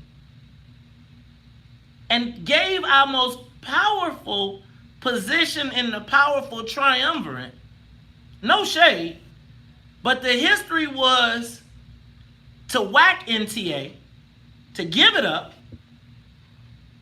and to give $55 million from a ward that has some of the richest and some of the poorest people to build New Navy Pier. See, y'all, I don't know if we still understand counting. So if we got 20 votes, how did we wind up with less? Every committee got cut. Every budget got cut. All the people got cut. Seniority is gone. So look, check this out. With Ed Burke on the ropes, the 2 senior aldermen were black. 3. And now what you have is, what we got was the budget chair. Patrick Brutus said to find out what you do in the budget committee. Patrick, dagnabbit, I'm sorry, brother. I'm sorry. Patrick is going to tell us what we do in the budget committee. All right. So y'all, I wanna take that. Then I wanna add to this mix. Yesterday, the Red Wedding occurred at CPS. Now, for those of you all that don't know, the Red Wedding is the scene in Game of Thrones, the pivotal scene where the Stark family was mostly killed all at once by Walder Frey. And essentially yesterday, all 7 members of the CPS board resigned. But y'all remember about that letter I told y'all about a few weeks ago? Remember how I was telling y'all when you take a job and you're appointed by the mayor or you're in an exempt position, they ask you to sign your resignation letter when you take the job? Well, I think that everybody was planning to stay at work at the board, and I think their resignation letters came to them while they were in the board meeting. So they found out while they were in the board meeting that they were not going to be continuing. Now, I also want to throw into the dynamic, most of the people that, first of all, Rahm's history with the schools is a little different from black people's perspective as compared to the story he tells. I'm also going to point out that I think that the black business advocacy group that for so long has ruled our city is now in trouble. I think that there is a new, remember when I told y'all they blowing up that we need to blow up the old guard and figure out it's happening. So when you look at, remember I told you there was a big old party and everybody was like, hey Mayor Lightfoot, what's up? We kicking it. Like they didn't just everybody throw in and work against her. And now all the flyers that COINTEL put out about gay people and all that stuff, all of that is now coming to roost because now the mayor she remembers all of that. And so all the people that were in power in the black power dynamic from that crew are now vulnerable. So now, y'all, it's going down. And how do we realign our power? But you know what I'm going to talk to? You know what? Let's do this. Because instead of me talking from an outside perspective, I'm going to talk to one of my favorite aldermen who, whether I'm with him or against him on the issue, we always remain friends, and he will tell it like it is. WVON family, welcome to the morning show. Alderman David Moore of the 17th Ward. What's up, Alderman Moore? Good morning, Mayor. Just give me a couple of minutes, if you will. I'm stressed for time. And I promise you, I'll call back anytime to ask any questions. And actually, I'm on my way to a press conference with the mayor right now. And so, a couple of things, Mays, what I want to call in for. But first, let me say, I know you're going to have Spencer Lee Sr. on. And this Monday, you know, is Memorial Day, and we're honoring him at the 4th annual Southside Memorial Day Parade. So we want people to come out there and line up along Halsted and hear Spencer Sr. And I thank him for what he's doing. But what I wanted to say, Mays, I swear, I think you either had my house bugged or you was listening, because everything that you said is what I have said. And I like to start out with this. It's not the individual, but the institution. Not the person, but the position. And not the personality, but the policy. Whether that personality is good or bad, and in this case, with Lori, a very good personality, but it's still about policy. And so, as you said, don't give up your power. Everybody, when somebody say they're taking away aldermanic prerogative, and people say, yeah, take away from the alderman. The individual ain't got no power. The people got the power. And what people are clapping is to take away their power. And so, Mays, when you were talking, I just want to really say that was confirmation. And I was like, man, everything that I said, and the best way I can explain to people is affirmative action. When you took out affirmative action, the institution, the structure is still in place. And then until the structure is changed, until the institution is changed, the things that's going on, whether it's in the water department, whether it's at the Department of Aviation, until those institutions and those structures are really changed, we can't give up our power to be able to fight for our constituents. And at the end of the day, we have to be able to stand so we can make those decisions for our communities. And I just don't want people to just give up their power. And so it's important that people understand what this is about. We totally support Mayor Lori Lightfoot. Want her to totally succeed. I'm one of her biggest fans and going to continue to be, but I'm also going to continue to be loyal to the residents and be very honest with the residents of our city. And until those things change, we cannot give up our power. Until you start seeing strong development on the west side and south side, until you start seeing these numbers go up and everything, we do not want to give up our ability to be able to fight for our constituents. And the constituents, at the end of the day, it's your power, not ours. It's your power. Now, Alderman, let me just ask you real quick. I'll take a couple of questions, but I'm glad to go back because I know that there's a lot of stuff you unpacked there that I wanted to touch. My time is tight, but I'll take a couple of questions from you. Well, let me just ask you very quickly, Alderman, how do you respond to the fact that a lot of my listeners say that, man, y'all haven't, like, look at our wards. How come our wards look so different? How did you all vote for Lincoln Yards and for the 78 when that was $7 billion, and then come back to us and say, well, we got y'all $25 million in the neighborhood opportunity grants? How do you respond to that? Thank you. Good question, Maeve. And it was one that I looked into deeply. So when I tell people like this, you know how you can, with like a Mariano's or a Whole Foods, want to come to the downtown or to the north side, it's easy to tell a Whole Foods or a Mariano, hey, if you put something on the west side, you can't put nothing downtown. If Whole Foods walks away or Mariano's walks away, guess what? We got two other people, somebody else going to step in. When you got a big company like Sterling Bay, and here's the situation, that's infrastructure piece. The tip is going towards infrastructure. And then the fact that when I say infrastructure, it's meaning if they was asking for tip money to do a development, I would have totally voted no for that. But there is nothing there. It is that building that's going to bring the tip dollar. And so if we got an opportunity to get something forward for our community, and I told people to have something to point to, and I promise you, Maeve, the 17th Ward resident is going to have things to point to. And I'm going to show you every time it happens. I'm going to say, this is what it was, Maeve. This was my vote, Maeve. I promise you I will do that.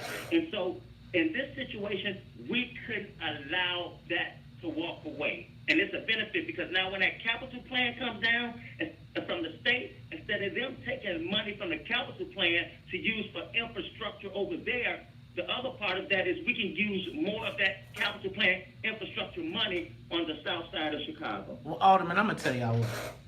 I mean, that makes 100% sense, but I do not think that you all have done a good job of communicating whatever it is that you're getting. And it's like right now people are frustrated, and so I think that this Lori Lightfoot thing, you haven't built up a audience that is in support of you, that knows that you're fighting. I think we know you fight, but I don't know if people see the collective fight, and I think that's where this thing comes into play. Alderman, I know you got to go. I got a bank full of calls, so we'll take the calls when we come back, and we'll talk to you a little bit later. You got to come in and talk to us. It's Talk Chicago 1690. We'll be back.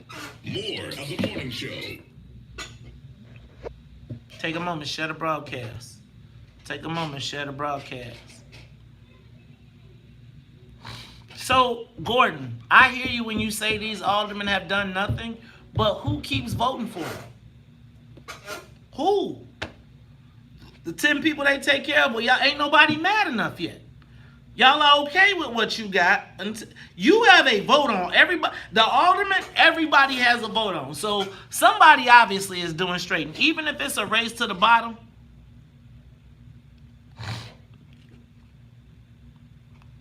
all right, take a moment, share the broadcast.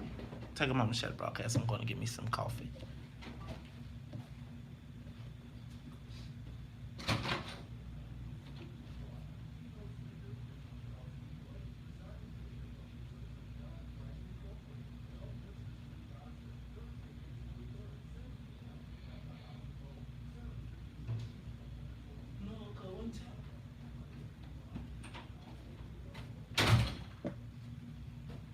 Take a moment, shut the broadcast, baby. It's like, here's my thing. Everybody be talking that smack about the alderman, but every black alderman that was with it got reelected and didn't have a runoff, like the big ones. And so why y'all saying that? It's like everybody is waiting for somebody else to do it. It's like you want Lori Lightfoot to tell, so you would rather Lori Lightfoot put a LGBT over your community from Boys Town than get your ass out and vote.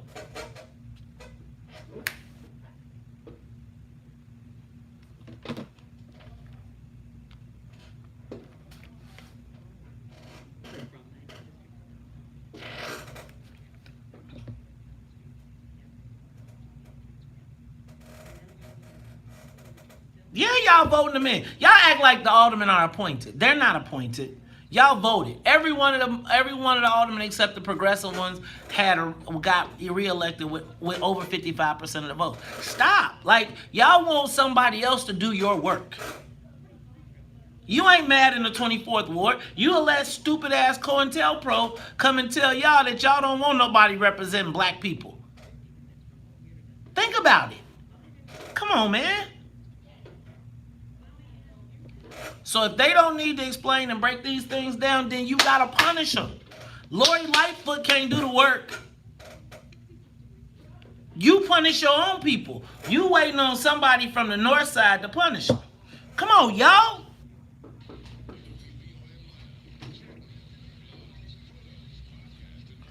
No, I think that they try to say stuff, but the overwhelming appeal, you can't do that. They don't have a vehicle.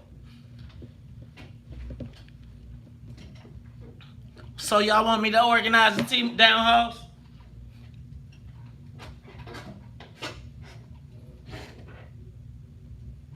Well, my name is D Nice. When you don't know how I did it.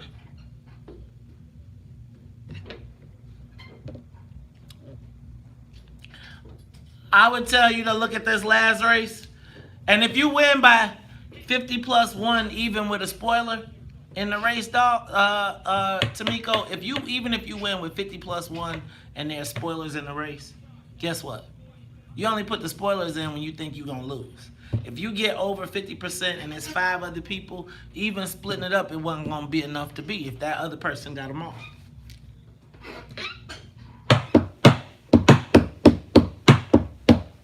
Cause if you go to, My name is Suckers, and you don't know how I did it. You are tuned in to Talk Chicago, 1690 AM. I'm your host, Maze Jackson. We are talking about the Red Wedding yesterday. 7 of the school board members resigned at the same time. Now, I don't think they were resigned. They were summarily dismissed. Mayor Lori Lightfoot says that she's going to appoint new board members shortly. Additionally,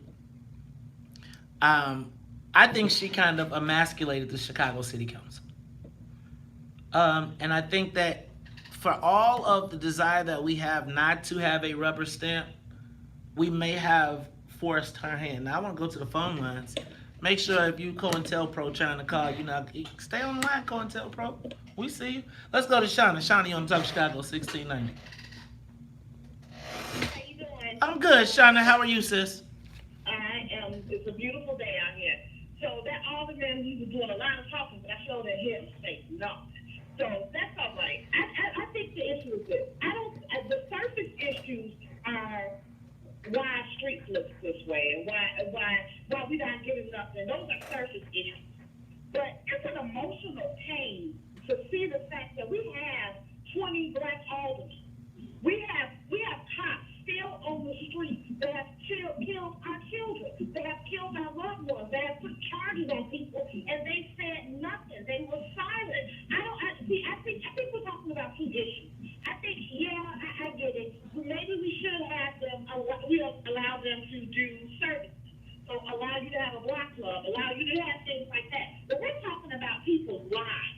We're talking about people's livelihood. I moved out of the city because I couldn't afford to stay in a black community, or I couldn't afford to have my children stay in a black community at risk of being either killed or anything else. So my issue is I need for them to step up and value us as we want to be valued.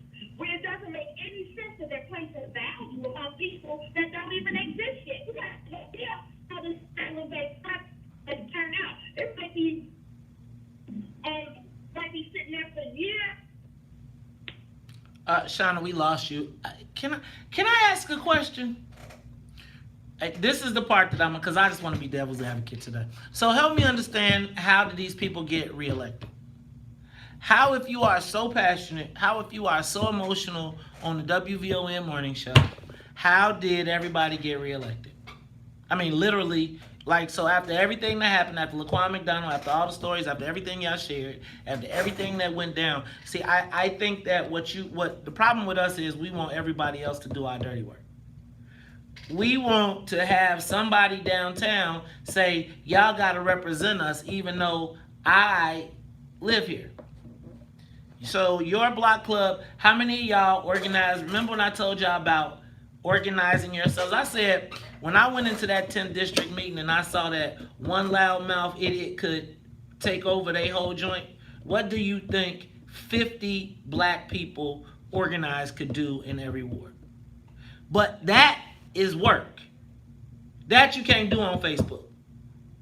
That requires actual work. So you don't want to vote. There's a vote, there's an election every 4 years. There go your term limits. But I need y'all to do it. I gotta go get my head did. No, I'm saying, look at my streets. My alderman didn't do this, and I'm with you. So what you did was, you essentially said that the white guys from the north side will do a better job because they care about you more, even though they ain't never been to your neighborhood.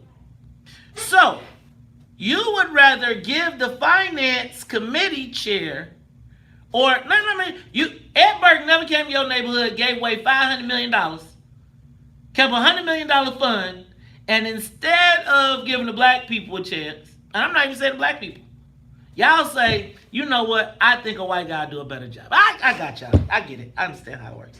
Let's go to Tyrone. Tyrone, you on Talk Chicago. Hey, man, you right on point, man. Let me tell you something about these black cowards. They sit back like the sister said. They're attacking all the black sisters. Kim Fox, the sister fighting for the rights of 800,000 black folks for cannabis rights, when they don't want to be the big dope dealers, the white carrot dominators. And here it is, our black coward aldermen. They cowards. They gave black power to white power with $9 billion and all the other development projects. What we gonna do with these Booker T. Washington Negroes?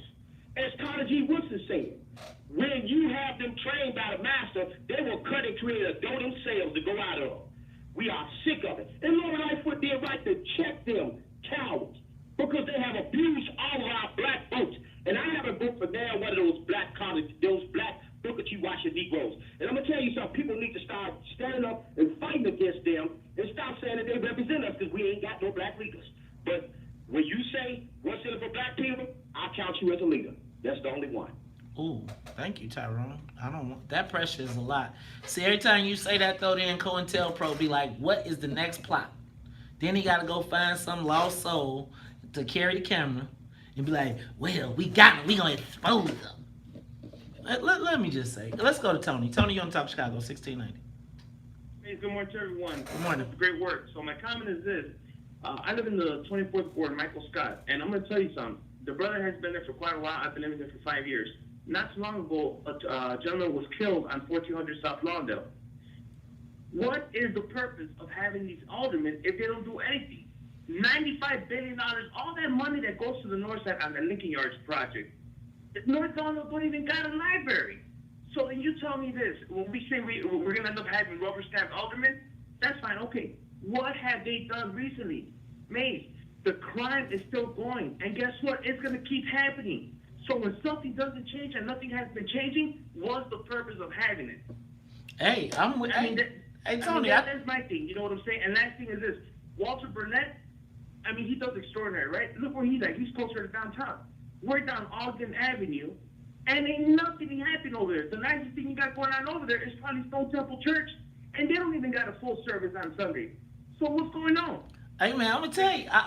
First of all, Tony, thank you for calling, and I feel like Tony is we got a little diversity in the WVON morning show. That sounds like a people of color call. Tony, thank you, my brother, for calling. I appreciate you tuning in. Look, we talk about it more when we come back. It's the Talk Chicago 1690. Also, I want to talk about what's going on in Springfield. With just a little bit over a week to go, guys, cannabis, gaming, a Capitol bill, and a casino are all on the board. And I ain't heard nobody tell me what's in it for the black people. We'll talk about it when we come back. Live from the WVON newsroom, here's our news now. Cloudy and humid, temperatures in the mid-60s. We're headed, well, Take a moment, share the broadcast. and here. So when do you get your power? So if Lori Lightfoot ain't the mayor and it's another daily and she killed your alderman, what happened then? You gonna be good? I'm saying don't kill the institution. Remember I tell you can't destroy the internal while we got external issues? We gotta deal with that.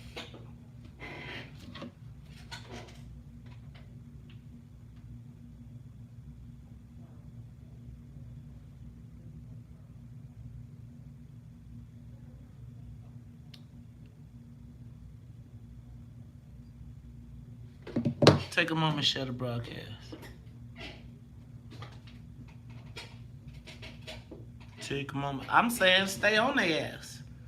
Go to the award office every week. Be like, we need an update. Do y'all want me to do some town halls? Some aldermanic town halls? We could do a town hall tour.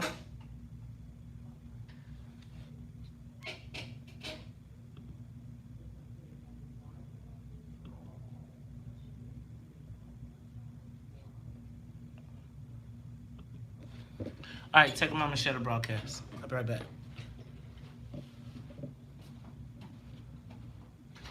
Sonya, yeah. Sonya, did you see that thing I sent you from Elisa Inez? Yeah. Okay.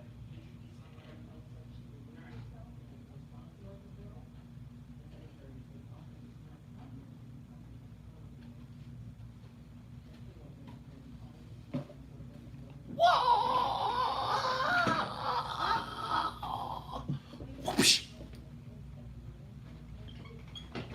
Whoosh, whoosh.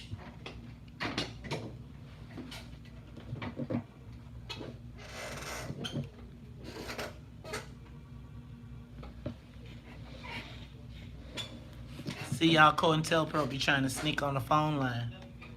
Be trying to sneak in. They ain't gonna get you. No, you cut.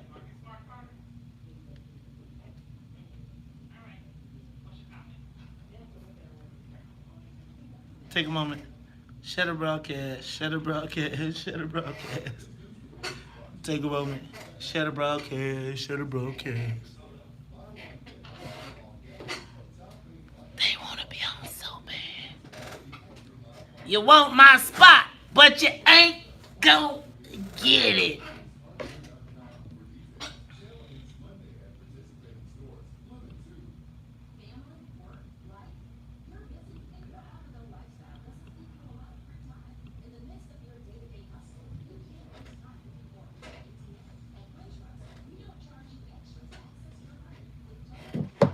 Take a moment, share the broadcast, share the broadcast, share the broadcast.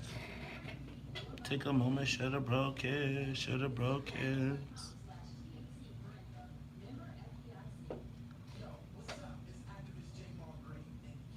Oh, no ads on the Maze Jackson Morning Show. What?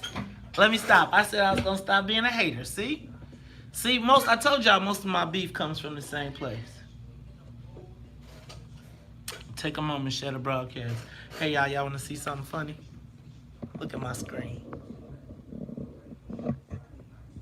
Read what it say right there.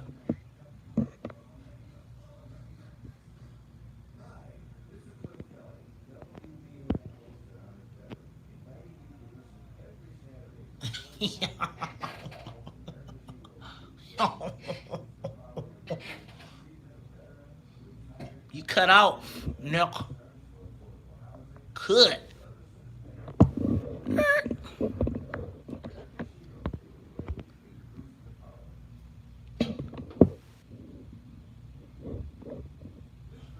About to be on the family ban list.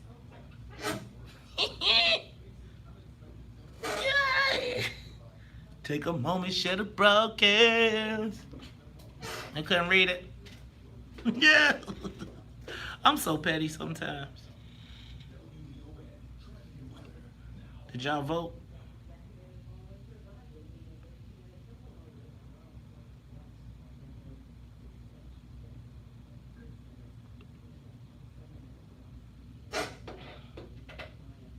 Greasy! What up, Jaylan?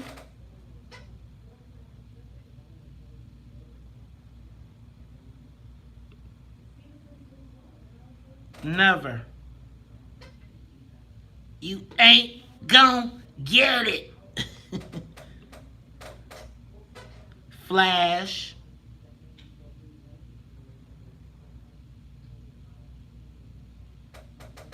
Oh, you going in, huh, MG? You going in on the OG? That's not really true, though. That's not true. For real. And I think that a lot of us did well in the 27th when we didn't have very much.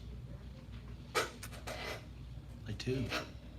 I think that the genesis of most of our employment, our access to jobs and capital and positions,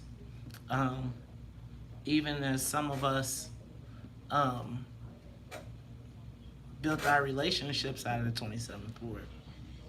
Remember? Loyalty goes a long way. I'm just saying, I don't like to see that type of stuff. Especially when, you know, it's like the family tree is the family tree. And I think like when we gotta remember not where we finished, but where we started sometimes.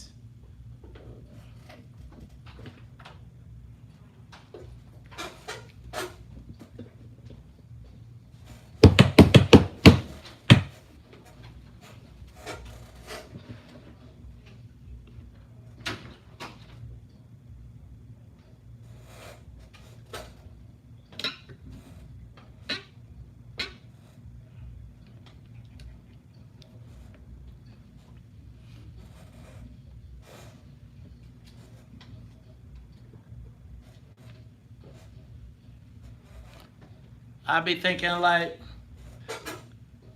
when I do math,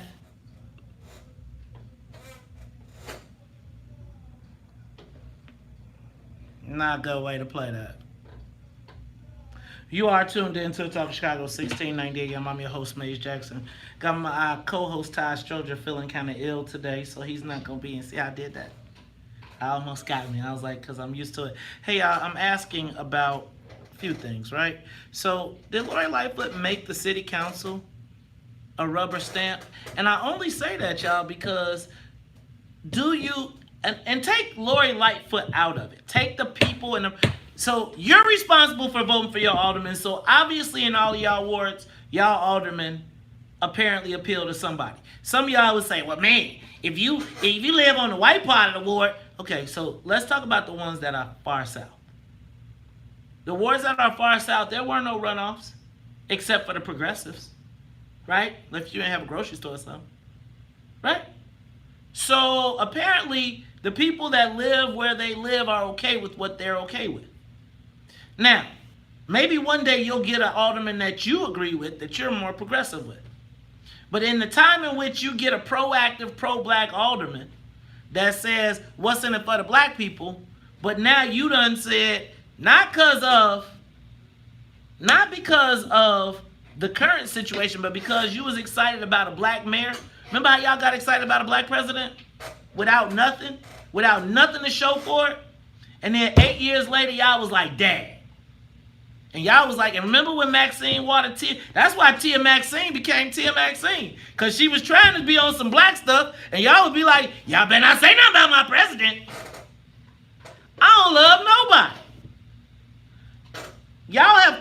You all have bent the knee. You have pledged the sword already without a single demand. What have we been talking about all of this time? What do you think what's in it for the black people is about? What, y'all back to taking selfies again? Ooh, let me take a picture. Ain't got damn thing. Come to the stepper set. Ooh, you down.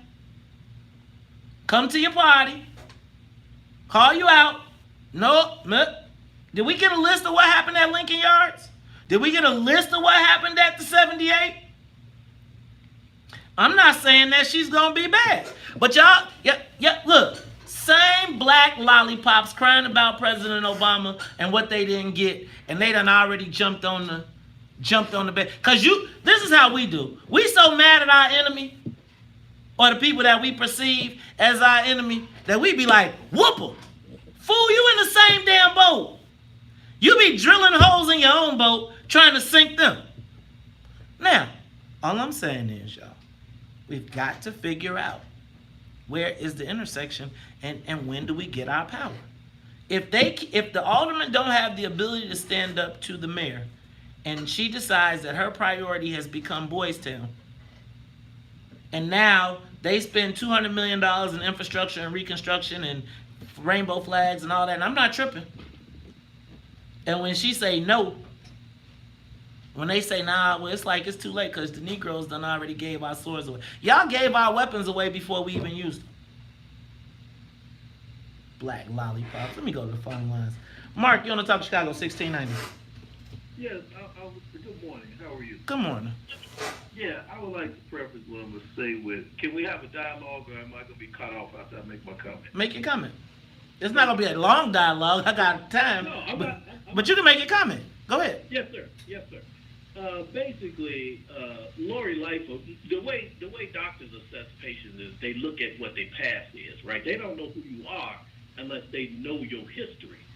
And when you look at Lori Lightfoot, where she comes from, how did we expect her to do anything different? Now, we're getting on the black alderman, but Lori Lightfoot is the tool. She's the instrument that's saying all these changes are coming about. Now, you've never served in a political office before. You've never been in the political, but you are aware, and you can assess the potential effects of what's going on. But she's the one doing it. Now, if she's supposed to be if she's a black person, it's supposed to be for us as well as other people, why would she initiate this and why would she push this forward? Or is it people that really control her having her doing this? And I don't think that's out of the question to think that there's another source behind her making her do what she do. Well, I understood that before she was elected, that she wasn't going to be corrupt. And I think we should look for more of this coming down the line that's going to set it, because that's how white folks do. They put a black person there to whoop you so that you hate yourself more and confused about where it's coming from. And she understands that. If you understand it, I'm quite sure she understands it. So, Mark, why you think I was going to cut you off, man? You're saying what I'm saying. I've called before, and when I make certain comments, I get cut off, and then you respond to my comment, but I'm not able to respond to how you respond. You know what? That's why I love having the mic. But I'm going to tell you, Mark, that is a great comment. And let me just say, that's all I'm saying, y'all. I'm not suggesting that before, when we had the primary, nobody black was Team Lightfoot. Really.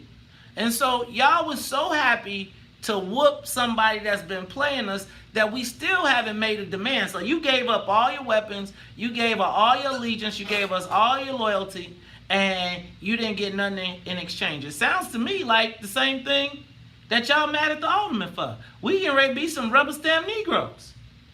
I'm not trying to be rubber stamp. I'm saying let's negotiate. Let it be some power dynamics. Let everybody try to figure out where we at. Don't pledge no love to no. I don't love. We don't love these. Oh, I'm sorry. It's Talk Chicago. We'll be back after traffic and the weather. May is Health Awareness Month. Fact. Take a moment, share the broadcast. Take a moment, share the broadcast.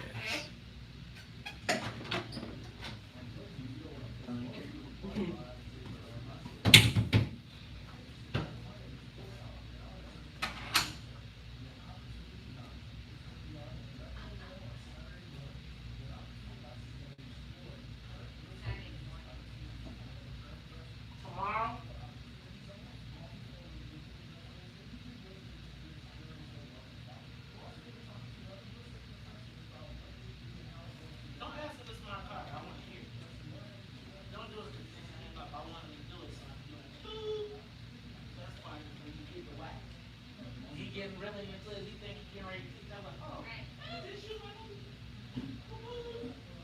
fuck you though.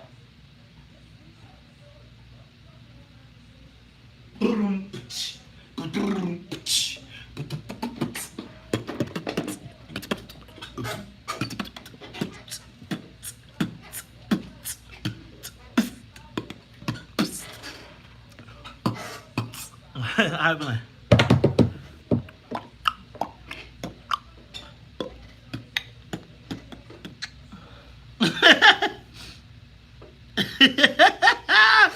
Hi, Kiana Taylor. Wait, is that Kiana? What up, Richard Robinson? What up, Daryl Wallace? What up, Jonathan Baston? What up, Andre Hampton? So let me just say, who is the hand of the king? Who is the hand of Lori Lightfoot? Right? Like, who's her Tyrion? Y'all ain't ready. Have y'all shared the broadcast today? Take a moment, share the broadcast. Share the broadcast. You know, I be thinking like, Muggs, I would just like to be a little bit more petty. I think the reason that some of our COINTELPRO activists feel like they have to keep talking about me is because they don't get no views unless they do. Dude, we made dude them famous this week, y'all. But I don't think they got the fame they wanted. Take a moment, share the broadcast. I'm gonna tell y'all, it's kind of weird watching yourself on the morning show. See, when you see yourself, that's what's happening in the studio right now.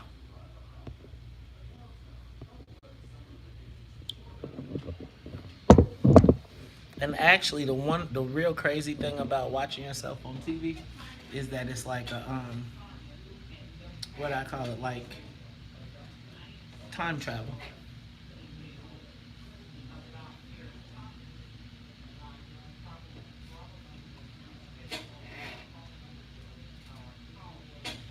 I mean, think about this nigga be stalking me, like taking pictures when I ain't looking.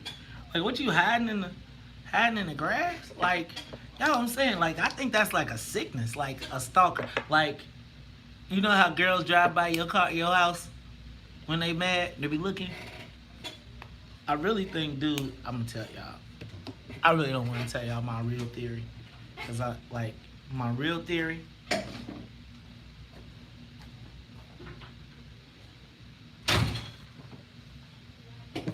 With your looking ass. I mean, think about it.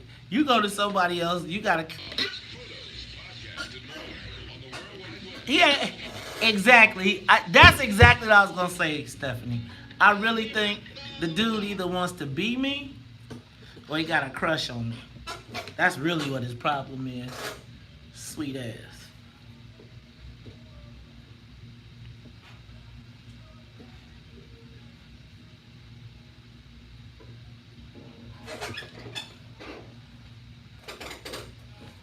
I'm gonna make you love me.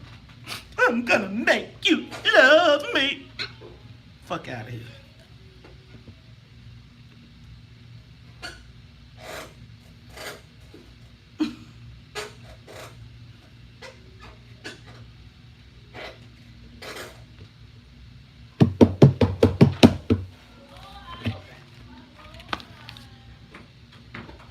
With a passion to do a new thing in Chicago, Spencer Leak Sr. and friends are rebuilding the walls of Chicagoland with something that brings us all together, music.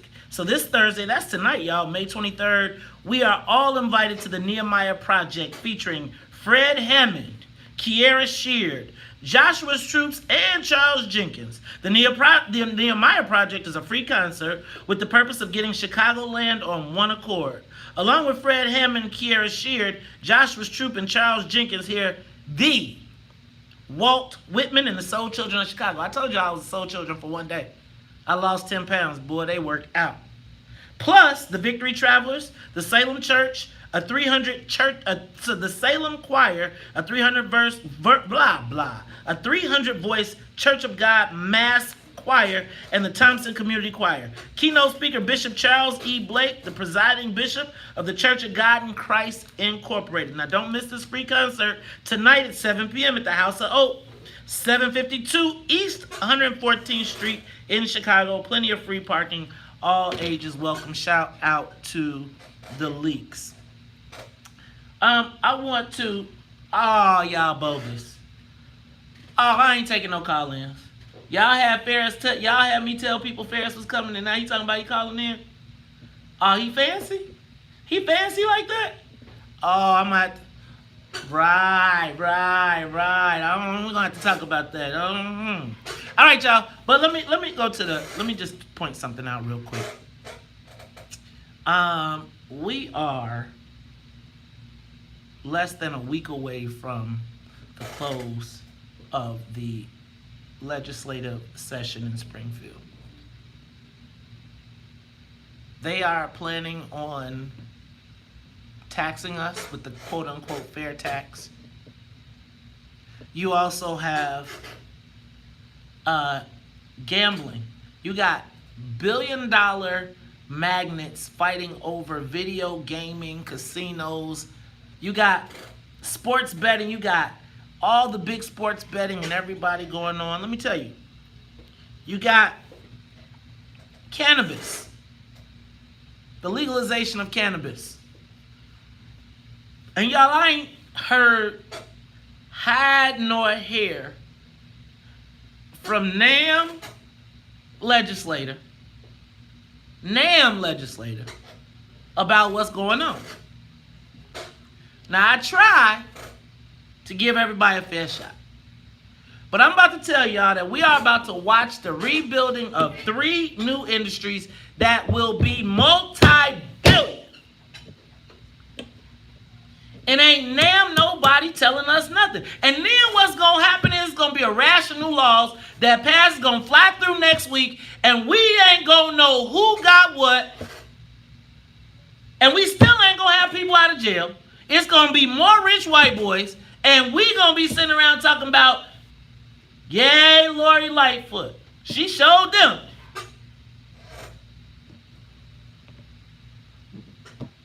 Black lollipops. Yo, Do you know any black casino owners?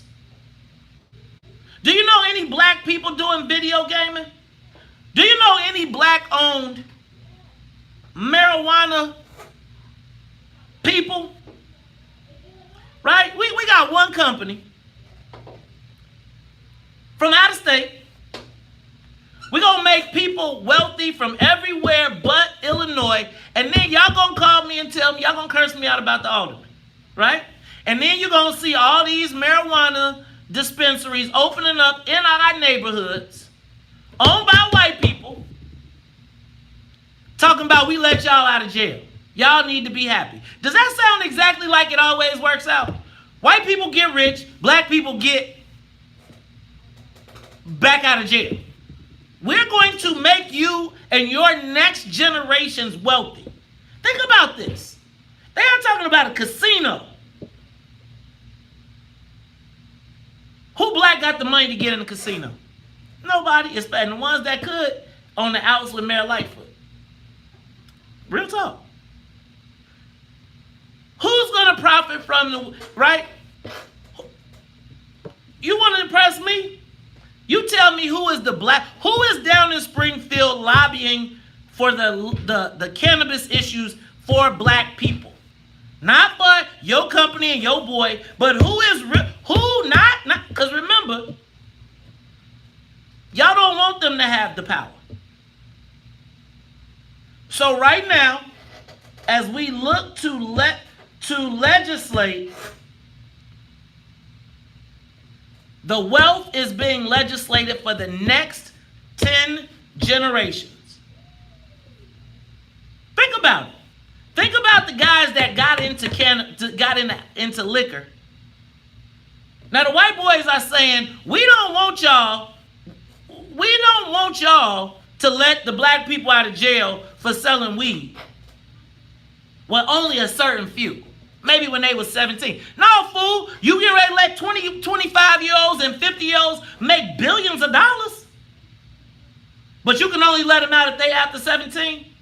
They are saying that this bill hinges on the Black Caucus.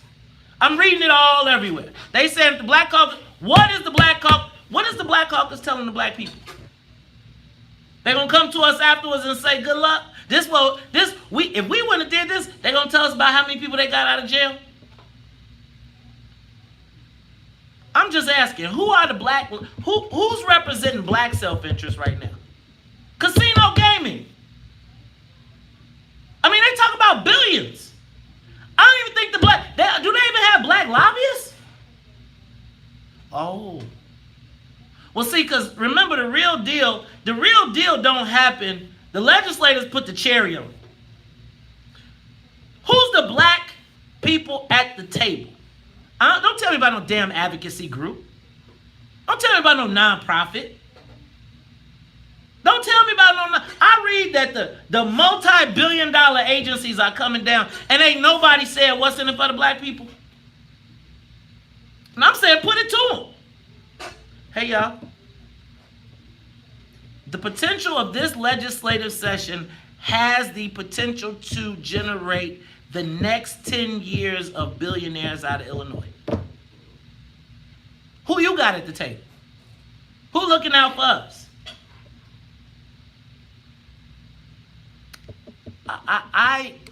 It's time out. You know what? Can we do report cards? I think this is what we need to do. I think we need to have a report card by every black legislator based on their district. Do an assessment of their district, do an assessment of where the black people are, and then when they make these billionaires, these white billionaires, then we need to be able to say, this is what you got for your neighborhood, for your district. Yeah, you got you another drug rehab clinic? Talk Chicago 1690, we'll be back.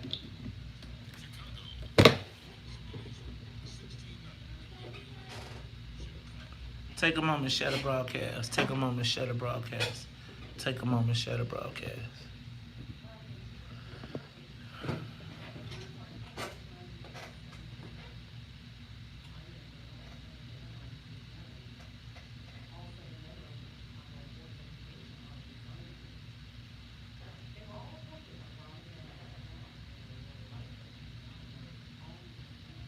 Man, I don't want no damn. I want cash, and I don't think nobody should be prohibited from being able to. If I can find the best dope dealer ever that used to, and I can get him hired, why not use his marketable skill set? Y'all tripping, man.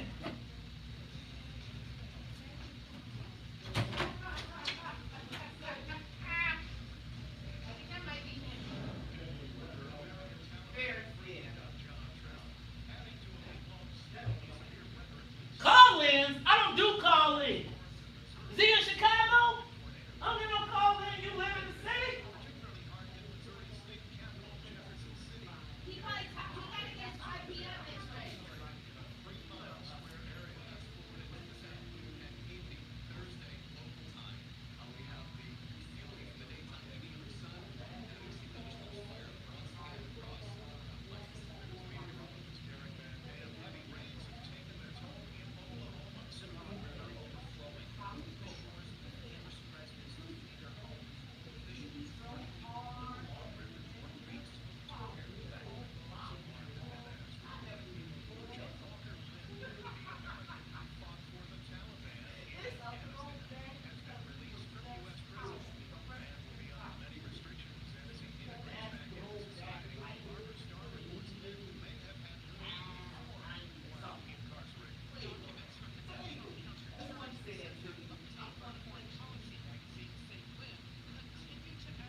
Take a moment, share the broadcast. Let me tell you what, I don't think that I care about if the city council members want the power. I don't want the power to be gone if one day somebody that we want decides to be the alderman. And it's like, my thing with this whole thing is that it's like we give away the power of the institution because now the importance of, like right now you got to think about who is advising Lori Lightfoot. I said this. I said that probably Lori Lightfoot has advisors that have told her or taught her to minimize or marginalize the city council, right? Like a Rich Daley, right? So again, you minimize them, you box them in as black folks, and you use black folks to box them in because you know white folks ain't gonna side with us. And so again, usually the best person to whoop on black people is black people, right? So she gets 2 years of a free pass, at which point she could really rip the skirts off of all of them, and then by the time it's all over, we stuck.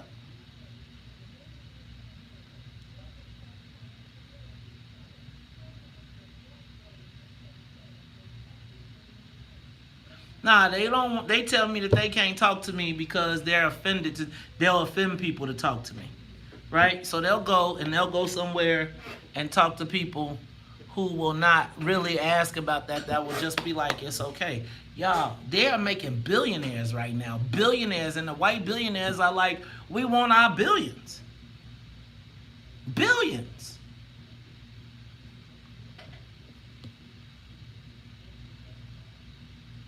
It's like, man, it's like I'm sitting up here trying to defend their power, but the premise is that their whole thing is stay away from Maze. Keep Maze out of it. And it's like, man, you ain't got to say the craziness. Just point. Be like to the billionaires, we cannot pass this bill. If y'all say right now we can't pass this bill unless we make, and then line them up and say, put them on the boards. We want chief social equity officers. Right?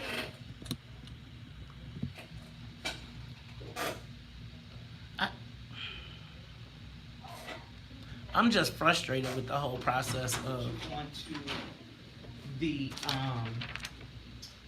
I'm frustrated with this whole process because it's like I try to give people the benefit of the doubt. And I'm not trying to be difficult. I'm saying, y'all, it's a week out. Who? We should know who's playing. We should know what the plan is for us to eat. Where's the black cartel? Like, why wouldn't the Black Caucus make a black cartel? Why wouldn't they say, okay, we're going to put these people in this business, and we know that then we got our own foot in the door. We got our own growers. We got our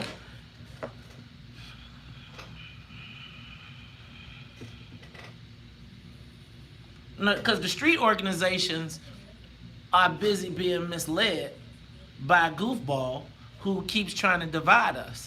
And instead of us all banding together and putting all of us together and then putting the right guys together to go get it and then locking everything down, right? It's like come on, man.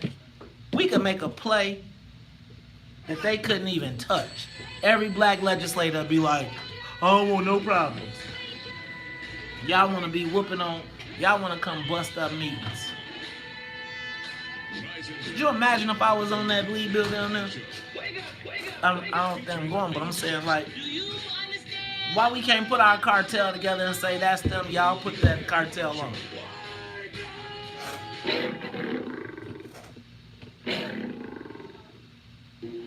Open.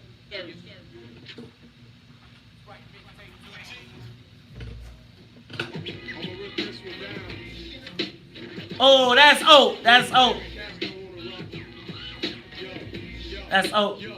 Everything I release hot, from singles to guest spots. I drop extra bars, make money to stretch my cars. Put my name next to God's, write rhyme in Bible form. As long as the mic is on, I get off like 2. This my production. I sit back and bomb your system. My words are monumental. Phony rappers better find your pencils. Odds against you as slim as an anorexic. I crush your plans and method, make you stab on the band my record. Stay on the move, travel ocean and land. Selling tapes with my face on a promotional van. Refocus your plans, cause see, while you checking the streets, the single that went gold, let my record release. You second to me.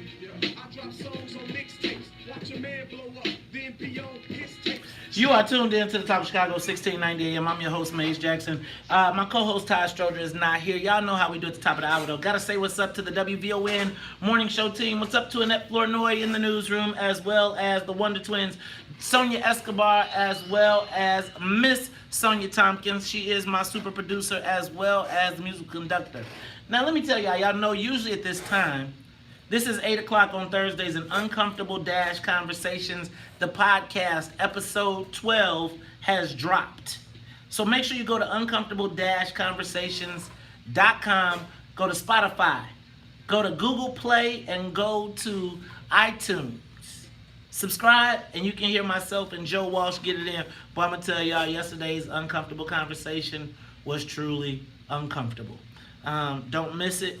Joe Walsh, founder of the Tea Party, Maze Jackson, founder of What's in It for the Black People. We get it down, talking about things that black folks and white folks just don't talk about, or at least they're not supposed to until this podcast. Shout out to everybody that's watching the WVON Morning Show on Facebook Live, listening, that has come in from wherever you're coming from, Instagram, all that good stuff. But Chicago, I don't want to call this an introduction. I don't want to call this an introduction. I don't know how many times he's been on WVON, but if you live in Chicago, if you have been in Chicago any amount of time, then you cannot have been here without acknowledging one of the kings. And I gotta call it like I see it. One of the kings of the Chicago music industry. You know, this guy cut his teeth as a house head. You know I can't stand house music. But it seems like when he get on the tables, the whole deck go up. But then he reinvented himself. And I gotta say, he one of the kings of hip hop in Chicago. You know, we go way, way, way back. Actually, to this building. Back in 1996, there was a place in this building, in this studio, in this building called 106 Jams. That's for you hip hop historians. And it was, the star of the station was Pink House. Some of y'all don't know that history. And Pink House met an untimely death. And behind him, who picked up the mantle and put Chicago hip hop on his back, took us all around the world, it was this man, DJ PHARRIS Thomas. PHARRIS, what's up, man? How you feeling this morning, my brother? Man, great morning to you, Maze. How are you? Man, PHARRIS, I'm feeling good, man. I'm a little upset, man. I'm gonna tell you, I'm a little upset. Why you upset, buddy? Hey, man, cause PHARRIS, I had my Facebook Live all set up. I got my YouTube. I was like, let me get it all right, cause PHARRIS is gonna be in the studio. Sonya was combing her hair. Look, the ladies was getting all fresh. They was like, PHARRIS is coming. And then they called me and tell me you on the phone. But it's all good, cause our girl Rita Lee, who is also an OG in this game, called and set this interview up, and she said to say what's up. That was the OG move, like, chill, man. So, PHARRIS, what's up, man? What you doing, man? What you got going on, my brother? Man, I'm working hard. You let me in on some info I didn't know about. You couldn't stand house music for real? Man, I hate house music to this day. Oh, come on, man. Knock it off. PHARRIS, I'm going to tell you. Chicago. How you from Chicago? Well, I grew up in Bolingbrook part of the time, and so I missed the whole house era, and I feel like house choked out hip-hop. I used to listen to BMX, and you had to wait through 20 mini mixes before you could hear Roxanne.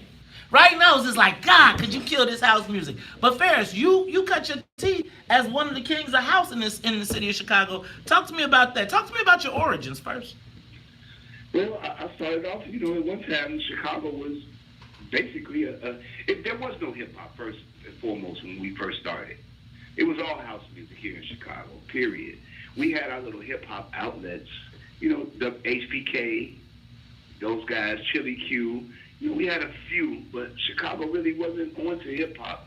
It took a long time. Me, I was deep into the house music. I had a real passion for music, period, in general, all music, because my mother, I could really credit my mother a lot for it, and my aunties and stuff like that, but I developed a love from house music just from hanging around and being in the club scene, and when I was in high school, and seeing Farley at the playground with Jesse Saunders and watching him DJ, and then going to see Frankie Knuckles, Ron Hardy, et cetera, et cetera. I developed, a passion for it, and just kind of stuck with me, and that was it, man. Once I touched I actually touched turntables by accident. I didn't set out to be a DJ.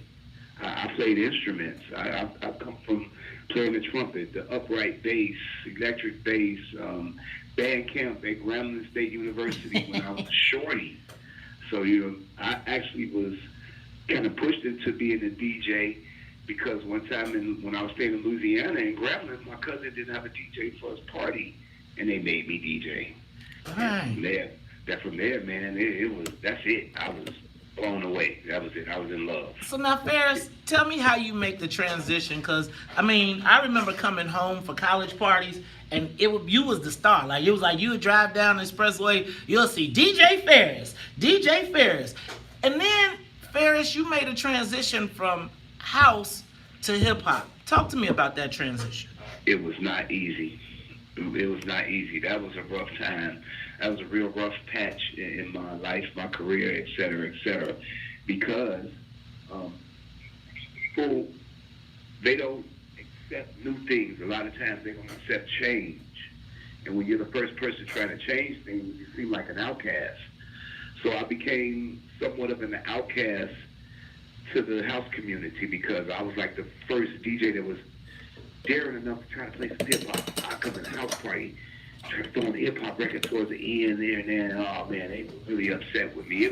For a minute, man, I couldn't get a party for like 2 or 3 years. What? Ferris? Yeah, Get out of here. Not DJ Ferris, man. You world renowned. You never had a rough spot. Yes, the maze. When I was going through that transition, trying to get people to hear hip hop, man, they banned me, bro. I couldn't get a party for years, and that's because I kind of had the foresight to see that when I heard this hip hop. I went to the East Coast. My friends were in school at Hampton. And I went to visit them, and I went to a party, and I'm like, wow, what is this? This is, whoa. And I came back home and tried to introduce it. Man, I went through a rough patch. I thought it might have been over for me at one time, Maze, and that's because I saw hip-hop, and I found a love for hip-hop, and I wanted to try to introduce, the people to it, and they weren't accepting of it. So, for a minute, I just had to just stick it. I was in the house. Talk to me about your rebirth. What brought you back, Ferris? Man, my determination and my willingness not to give up.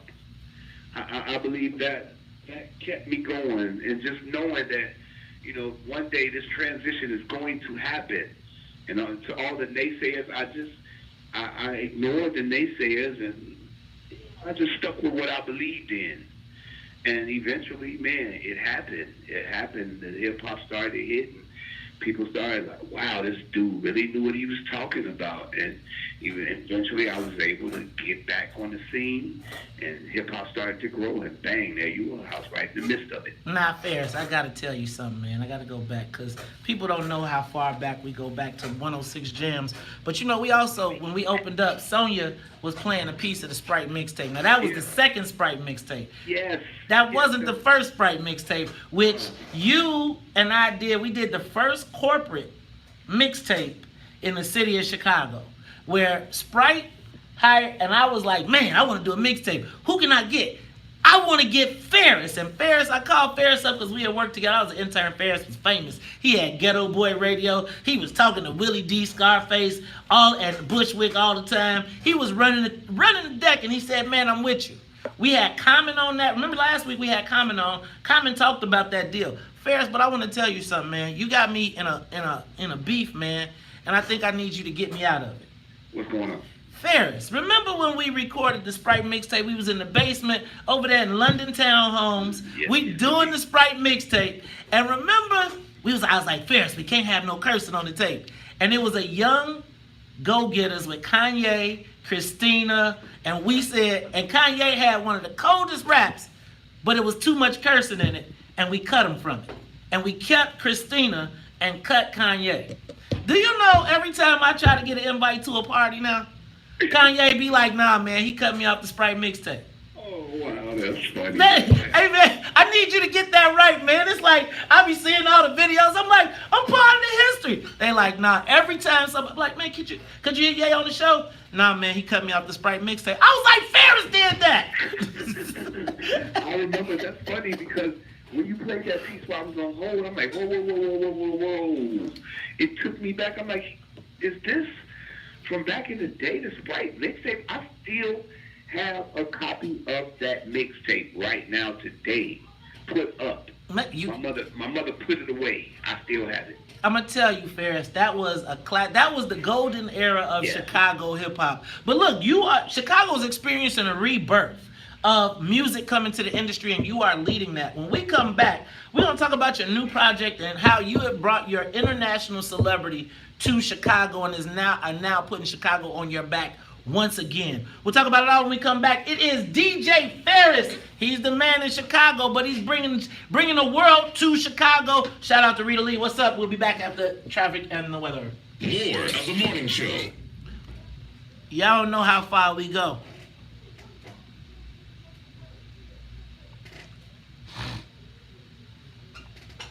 Man, we need to do one with Ferris. Man, we go back. Back. I didn't know that, though, he was having a hard time, because he was always Ferris to me, right? Craziness. I'll be right back. Talk Chicago, 1690. We'll be back. Hey, Sonya. We need to do a Ferris podcast like we did with Crucial Conflict.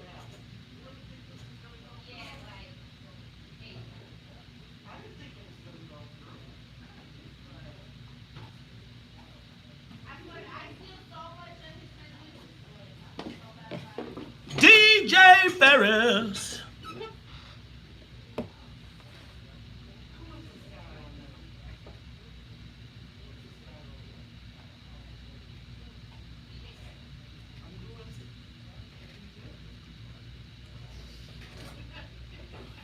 Take a moment, shut the broadcast.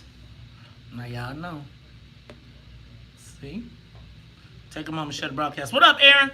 What up, Kiana Taylor? Man, I'm gonna tell y'all. Ferris used to throw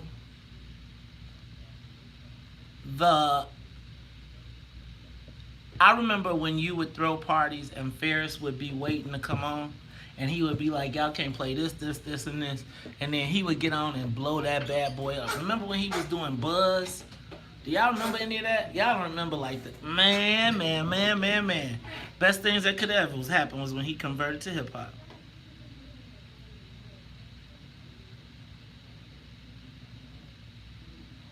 What up, Boston?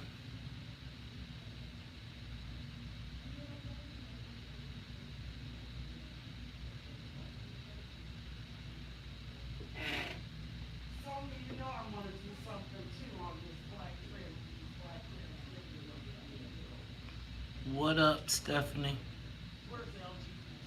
What up, Denise? What up, Deborah Roberts?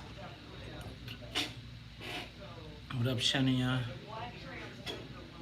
I hate house music. And I did get HPK. Y'all know I had a car, just so you can.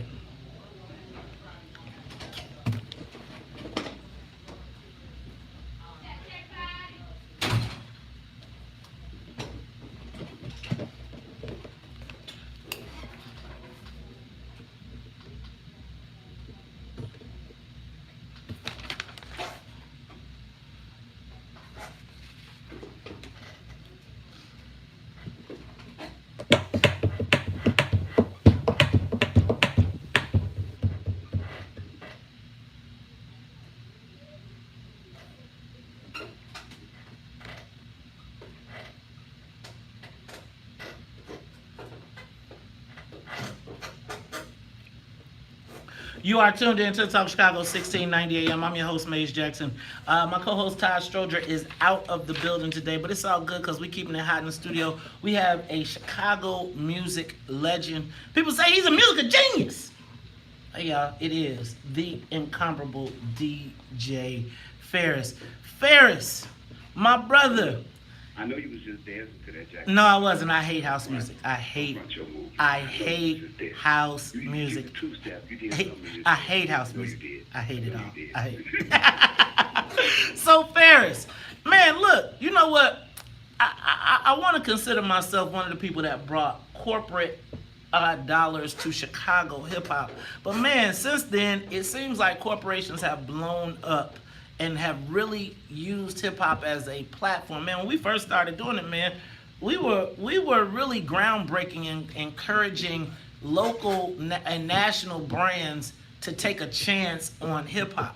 Since then, you have exploded, my brother. You rocking with Under Armour, Pepsi, Nike, Diddy and Ciroc. You got how you do Diddy and 50 Cent. Then you got the global. You know what, man? You got the Global Spin Award. Ferris, but now you've got a new project. Talk to me about the new project that you've got right now and what you're doing to bring the music industry internationally right back home to Chicago. Well, first and foremost, Dave,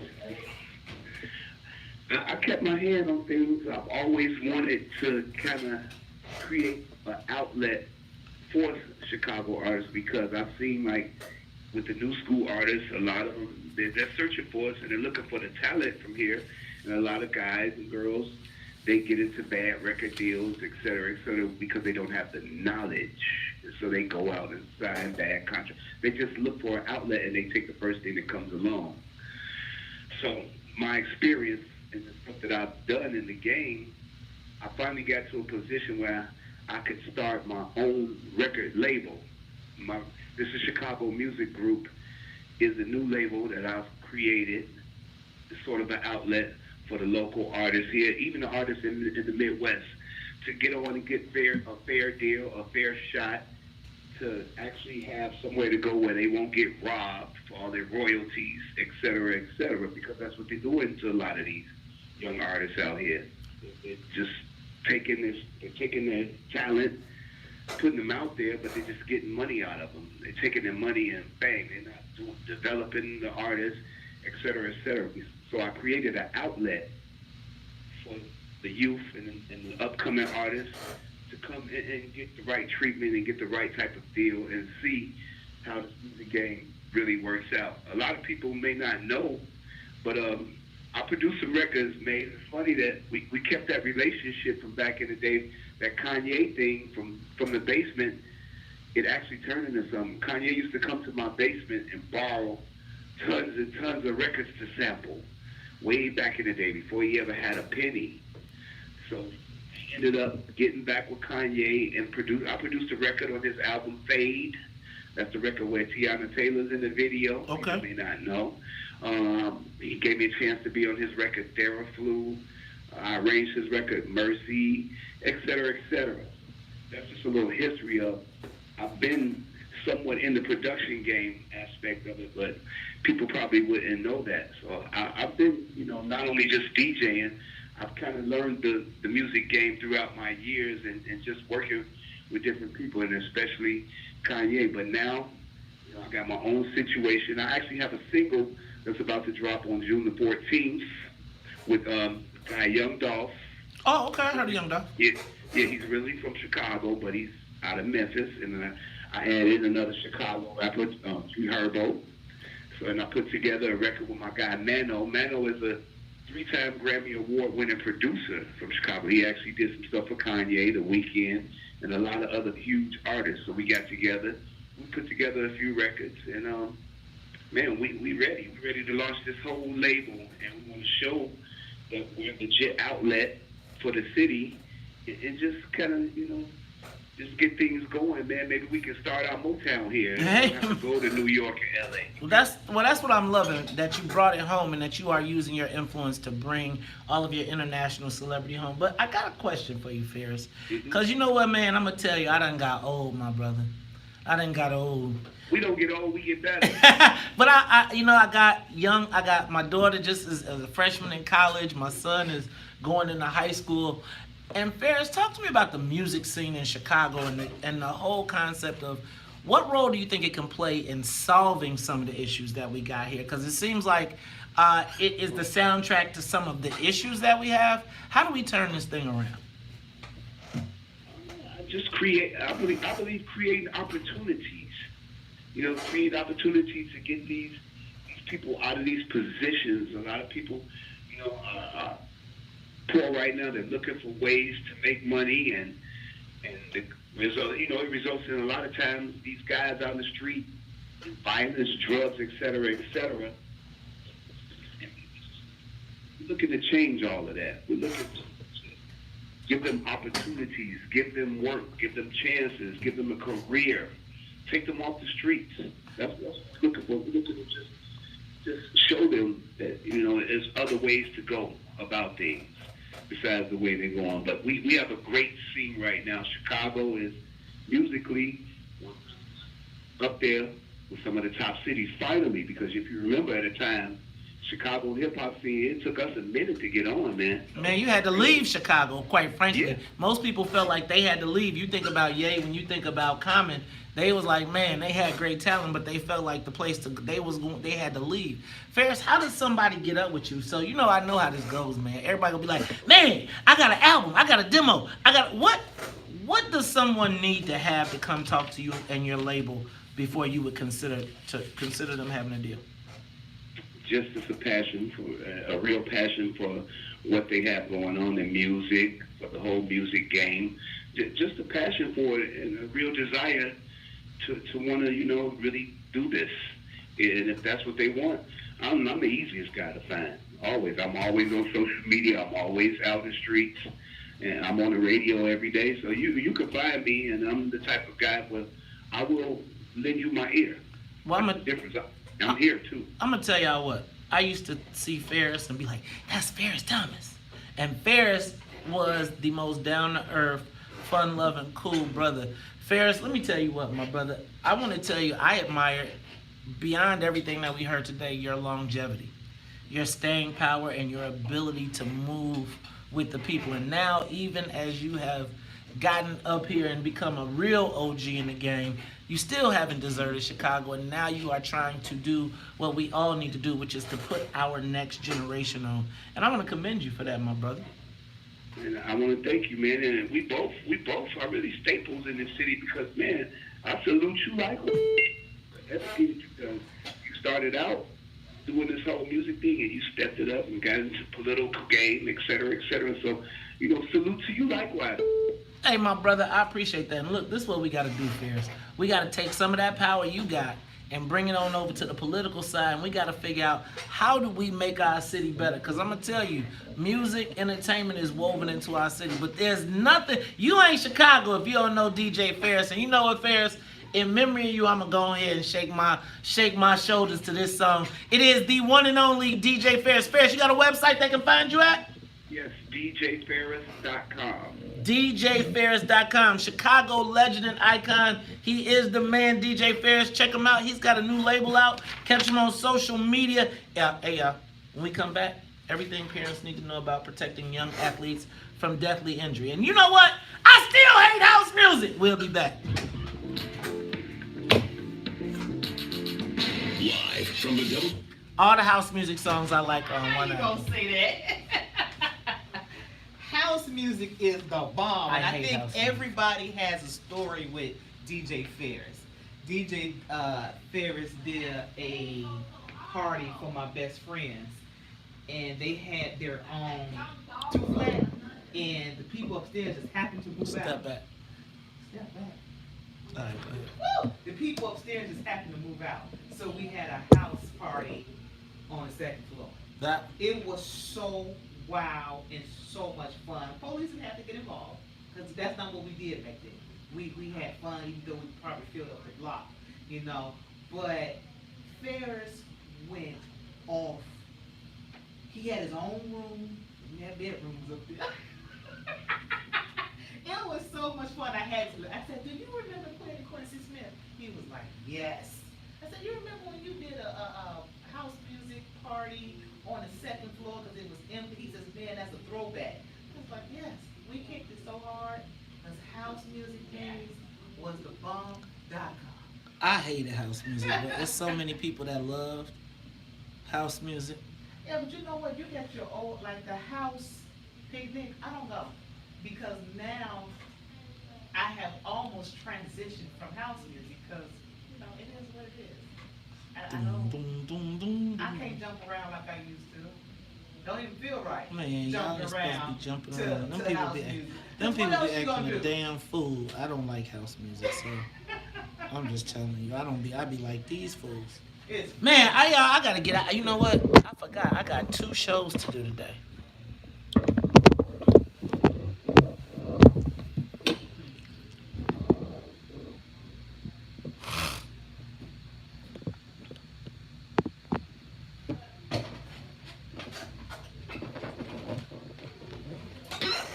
Y'all shady, man. I can't do no fun stuff. It's alright. DJ PHARRIS.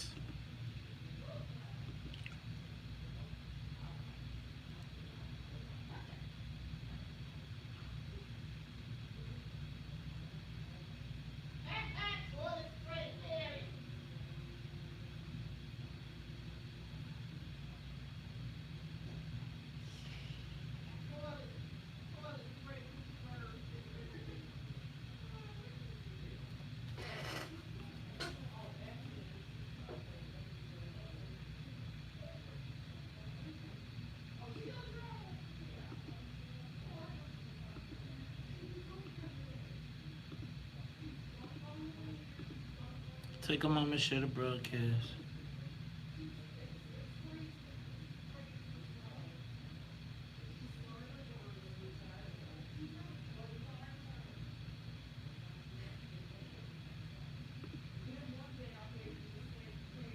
Take a moment, share the broadcast.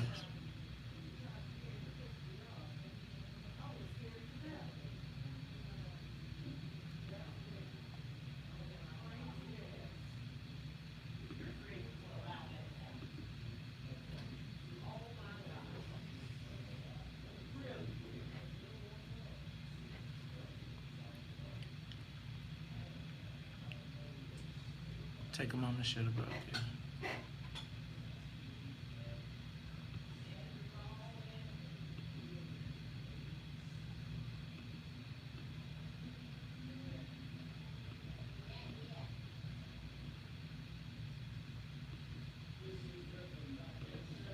Take a moment, share the broadcast.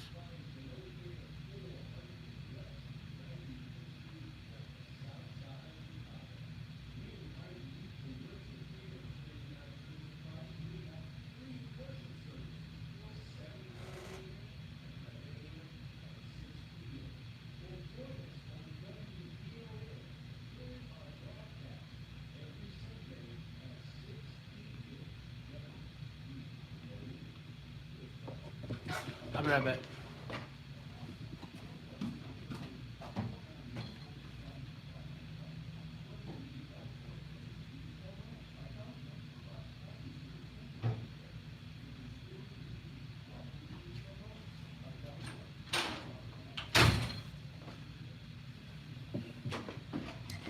Take a moment, shit. Okay.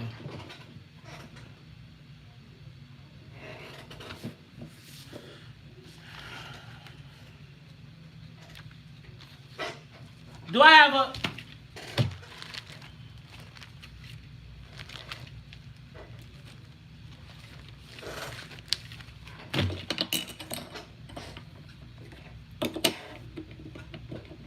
Hey, it's health awareness month, did you know?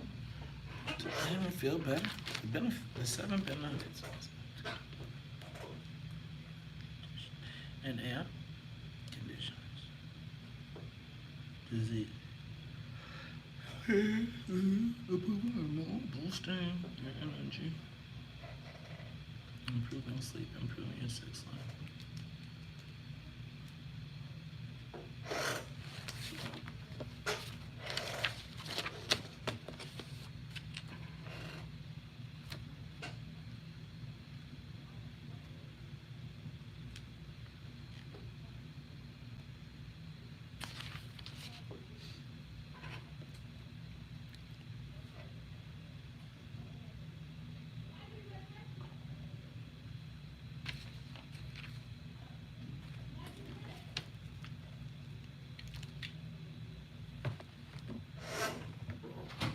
Correct date on there? 23rd, yeah.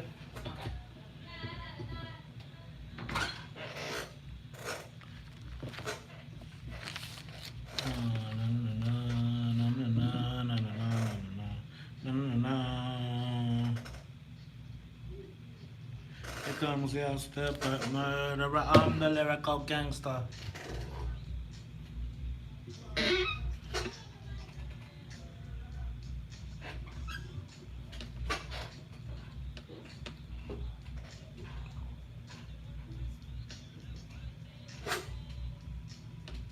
Like you know.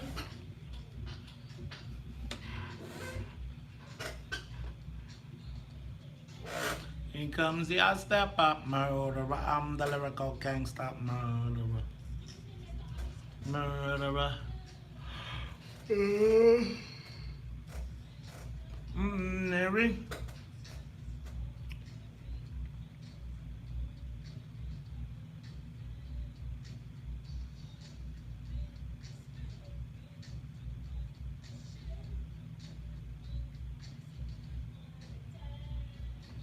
You are tuned in to the Top of Chicago, 1690 AM. I'm your host, Maze Jackson. Y'all, my co-host, Ty Stroger, is a little bit under the weather, so he's not here. He sent me a text. He said, I'm sick. So he wasn't here today, but the rest of the team is here, and we are flying at 50,000 feet. But y'all, you know what? Did you know that May is Health Awareness Month, and exercising makes you feel better?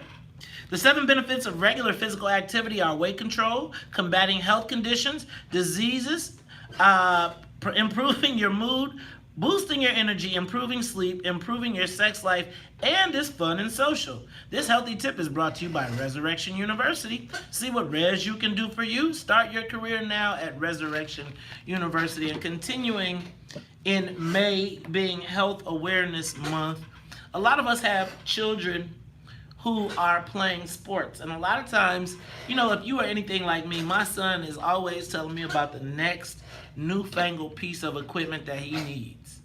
It starts out with these hand wraps and these leg bands, and the next thing you know, he done told me you gotta get a compression shirt, and next thing you know, I think they have built a whole industry on suckering parents when they walk down the aisle at Dick's Sporting Goods. But as our kids tend to start moving away from some of the traditional sports, one of the things that we've got to start looking at is the equipment that the actual equipment that they are using, and the safety equipment that they're using. So this next section, this next subject, this next topic we're going to talk about is what parents need to know to protect young athletes from deadly injury. Now, you all have seen those stories on the news where an athlete may have been hit by a ball, he may have been playing a game, and then all of a sudden, he passes away.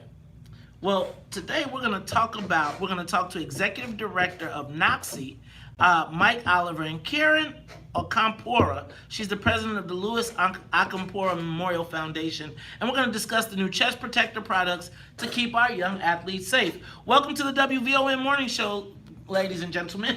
Did I do that? Thank you for being here. All right, so first of all, let's start with Mike. Mike, talk to me a little bit about what is exactly NOXI.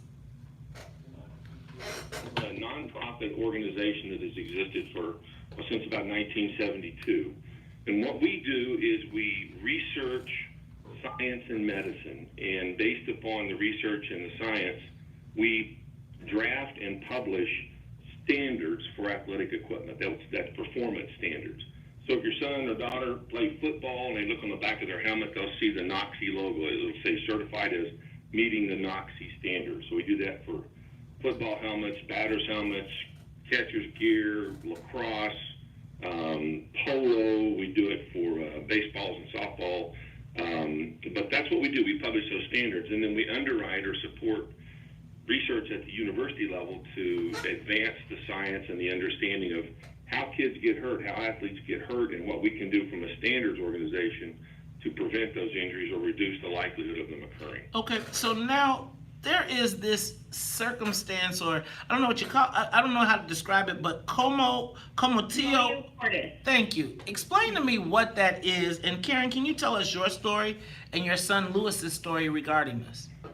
Yes, well, on March 25th of 2000, our son Lewis was playing in his first high school lacrosse game. He was the goalie and wearing the prescribed chest protection that he should wear.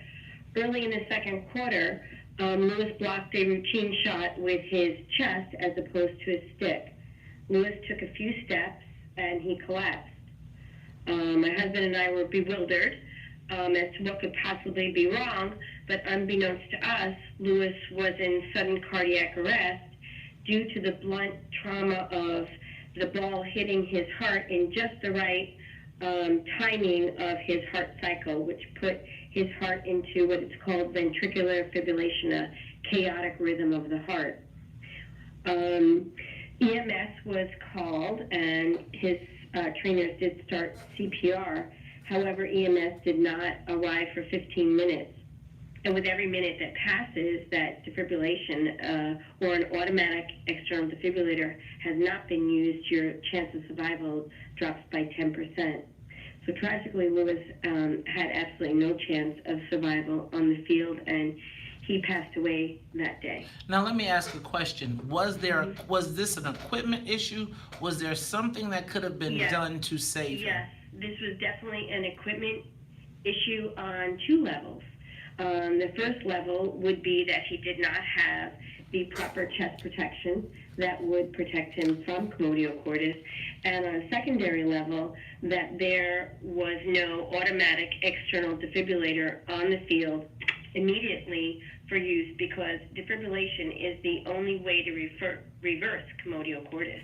Now, what has happened since then to address that? Have you had changes? Have you seen changes? I believe there's been some laws changed. Absolutely.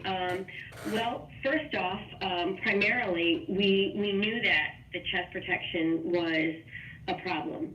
So we got in touch with NOXI and specifically Mike Oliver to let's do something about this and try to investigate ways to make better chest protection, which Mike will tell you ultimately we did. And secondary, we knew that automatic external defibrillators, AEDs, could be on the athletic field because that technology was developed. It just was not widely known back in 2000. So we were on a campaign to make sure that AEDs were available in schools and on the athletic field. So in 2002, our then governor in New York, Governor Pataki, signed Lewis's law, which mandated AEDs and trained personnel, coaches, etc., in schools and on the athletic field. And to date, we have 102 live states that I know of in New York State because of our law. And nationally, across the United States, most states do, I would say that, 90% of the states do have some sort of legislation specifically in schools, but there are many places that it's lacking, especially on the youth athletic field. Mike? The recreational youth athletic field. Okay, thank you. Mike, we got just a little bit under a minute. Talk to me very quickly about the new safety standards for equipment for young people. I've been seeing that like football and certain sports that are not just contact but collision sports are starting to lose because of concussions, etc. Talk to me about what NOXI is doing to protect children who play sports. Well, we are doing everything we can to address the issue of concussions, and that's certainly an ongoing thing on a national level. It's a very complicated process. It's been a subject of research for years. The success story we've had with regard to the commotio cordis issue has been, I think, pretty remarkable. We went the road to having a standard that actually can specify performance standards that if the equipment meets the standard, has a substantial chance of preventing, if not eliminating, this sudden cardiac death in kids. And it happens not just in lacrosse. It's seen in baseball.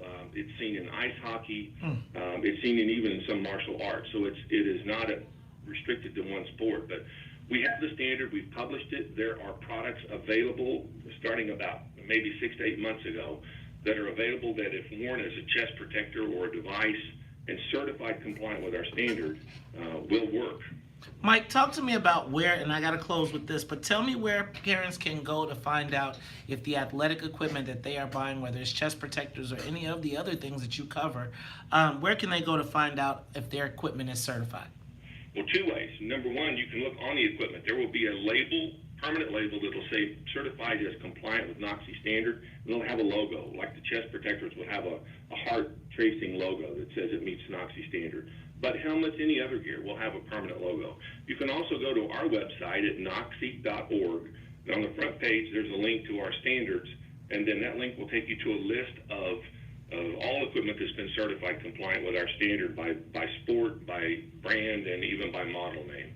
All right, that is Mike Oliver. He is the executive director of NOXI. And if you go look for NOXI's website, it's spelled NOCSAE, NOCSAE. So look for that name on your equipment. And Karen Akampora, she's the president of the Louis J. Akampora Memorial Foundation. We want to thank you all for being with us and enlightening us, and we look forward to talking to you guys in the future. Hey, it's the WVON Morning Show. When we come back, we're going to wrap it up. Plus, we are going to talk to Spencer Leak Sr. He's got a big concert tonight, and he wants everybody to be there. The Nehemiah Project, and it's free 99. We'll see y'all all tonight. We'll be back after traffic and news. May is Health Awareness Month. Fact, foods may seem to lose their flavor as you age. If favorite dishes taste different, it may not be the cook. Health Awareness Month on WVON is... I'm going to tell you, food tastes different. Food tastes different when you get older because it's a lot of stuff. What food didn't you like before that you like now?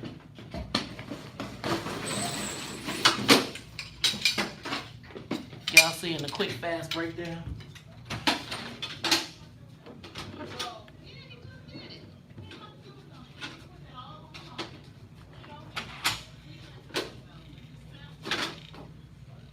Take a moment and share the broadcast, baby.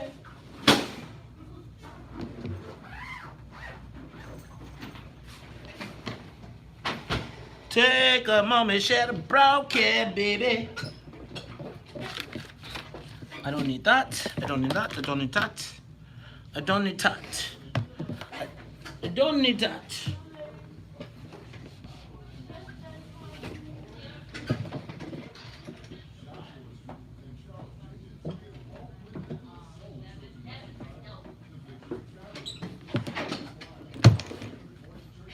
Take a moment, share the broadcast, baby.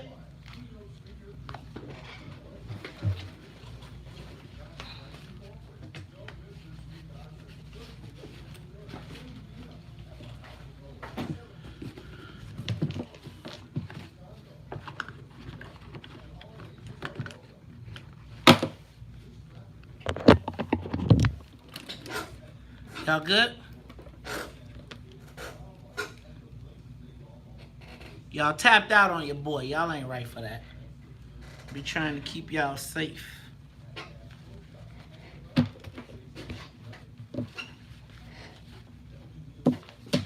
So you got me a promo? I gotta get out quick. I gotta get out quick. Hey y'all, I'm headed over to Fox 32 where I will be doing Flannery, so I'll be on all weekend. Plus, I'm headed over to WCIU where I will be doing George Blaze's show as well this weekend. So I should have a pretty decent TV weekend.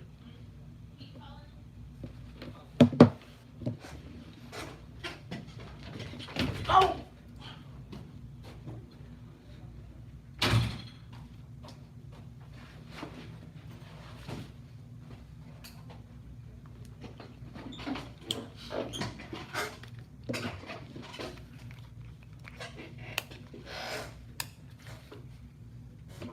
At 65 degrees here at the Talk of Chicago. That's a lot of traffic and weather now. I'm Vanessa Arnoli on the Talk of Chicago, 1690 WVON. WVON lineup, chat room, blogs, photos, podcast, and more on the World Wide Web at WVON.com.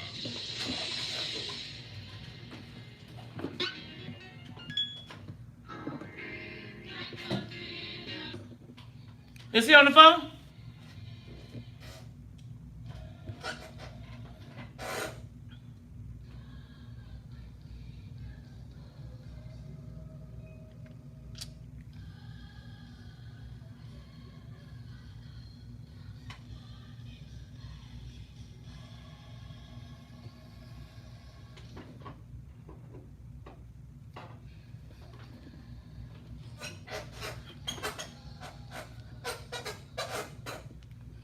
You are tuned in to Talk Chicago 1690 AM. I don't have a lot of time, so I'm going to go ahead and jump in right now. It's the WVON Morning Show, and I want to tell you all, very shortly we will be talking to Spencer Leak Sr. He'll be talking about his big concert. So I'm going to wrap this show up with this, y'all. I talked to you all a couple weeks ago, and everybody clapped and cheered about the people in Maryland who learned how to count and put black people in power. Okay? I have absolutely no axe to grind with Mayor Lightfoot. All I have is a desire to see black people do better. Let me help you all not be confused that the collection of power for our community, however it comes, does not mean that you have to be in opposition. So when white folks gather up power and they start to count and they amass and they know where their position is, they don't talk themselves out of the power. And so all I want to make sure that you all understand is we are the only people that feel like if we're not compliant, that we have to be disagreeable. Just because we want power in our neighborhoods and in our communities, and the only vehicle you got for, not the only vehicle, but the vehicle you have for power at the city right now on a ward by ward level is through your alderman. Now, if you choose, and I'm going to tell you, you chose your alderman. No matter how many VON listeners call, in your ward, the alderman that you have is a direct result of your output. If you don't like your alderman, how hard did you work to organize? Right? Don't tell me about how bad your neighborhood is. And so now let me just be clear that I want to understand how you feel like if the person that lives in your neighborhood ain't gonna do you as good, how you feel like somebody who ain't never came to your neighborhood is gonna do you better. No. Take responsibility for your own ward, your own self. You don't like your alderman? Then deal with your alderman, but do not give up all of our power so that by the time you finally got an alderman who can do something, who would be willing to do something, he can't. Because again, don't look at the extrapolation right now. Look at it in 4 years or 5 years if there's a different white mayor or Latino mayor who said, I don't ever got to listen to the city council. You voted for the city council. Not me. I didn't vote for your alderman. You did. So I just want y'all to be careful before you just give up the power. Don't lay down your sword without at least a compromise. You got 20 black aldermen and less power. Less power. You won the war, you won the battles. No, let me back up. You won the war and then gave up the battle. 20. Count that. That's 6 to unstoppable. Don't gotta be a council war. Gotta be council respect. Put some respect on my name. That's all I'm saying. Everybody gotta show some. Nobody in this game has demonstrated their love for black people. Don't act like the mayor has been like, oh my God, for the last 50 years, she been with black folks. She ain't. She's coming, and I'm not saying she's not black. But the fact of the matter is, nobody needs to be just agreeing. We don't know what the heck we agreeing to. All right, is the guest line live? Okay, so y'all down now. I just want to make sure y'all got it because I don't want to be in trouble. Now, also want to point out one more thing that stood out to me that I think that we need to be thinking about.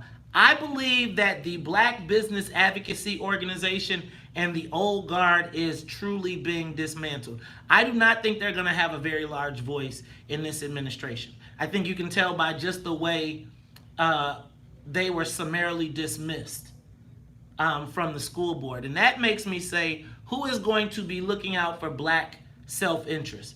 Who is our advocacy organization? Because obviously the advocacy organization didn't have the outcomes. But let me tell you what, when you talk about advocates, when you talk about the black community, when you talk about a legacy, when you talk about black excellence, you cannot speak of Chicago. Hell, you cannot speak of black people internationally without mentioning this man.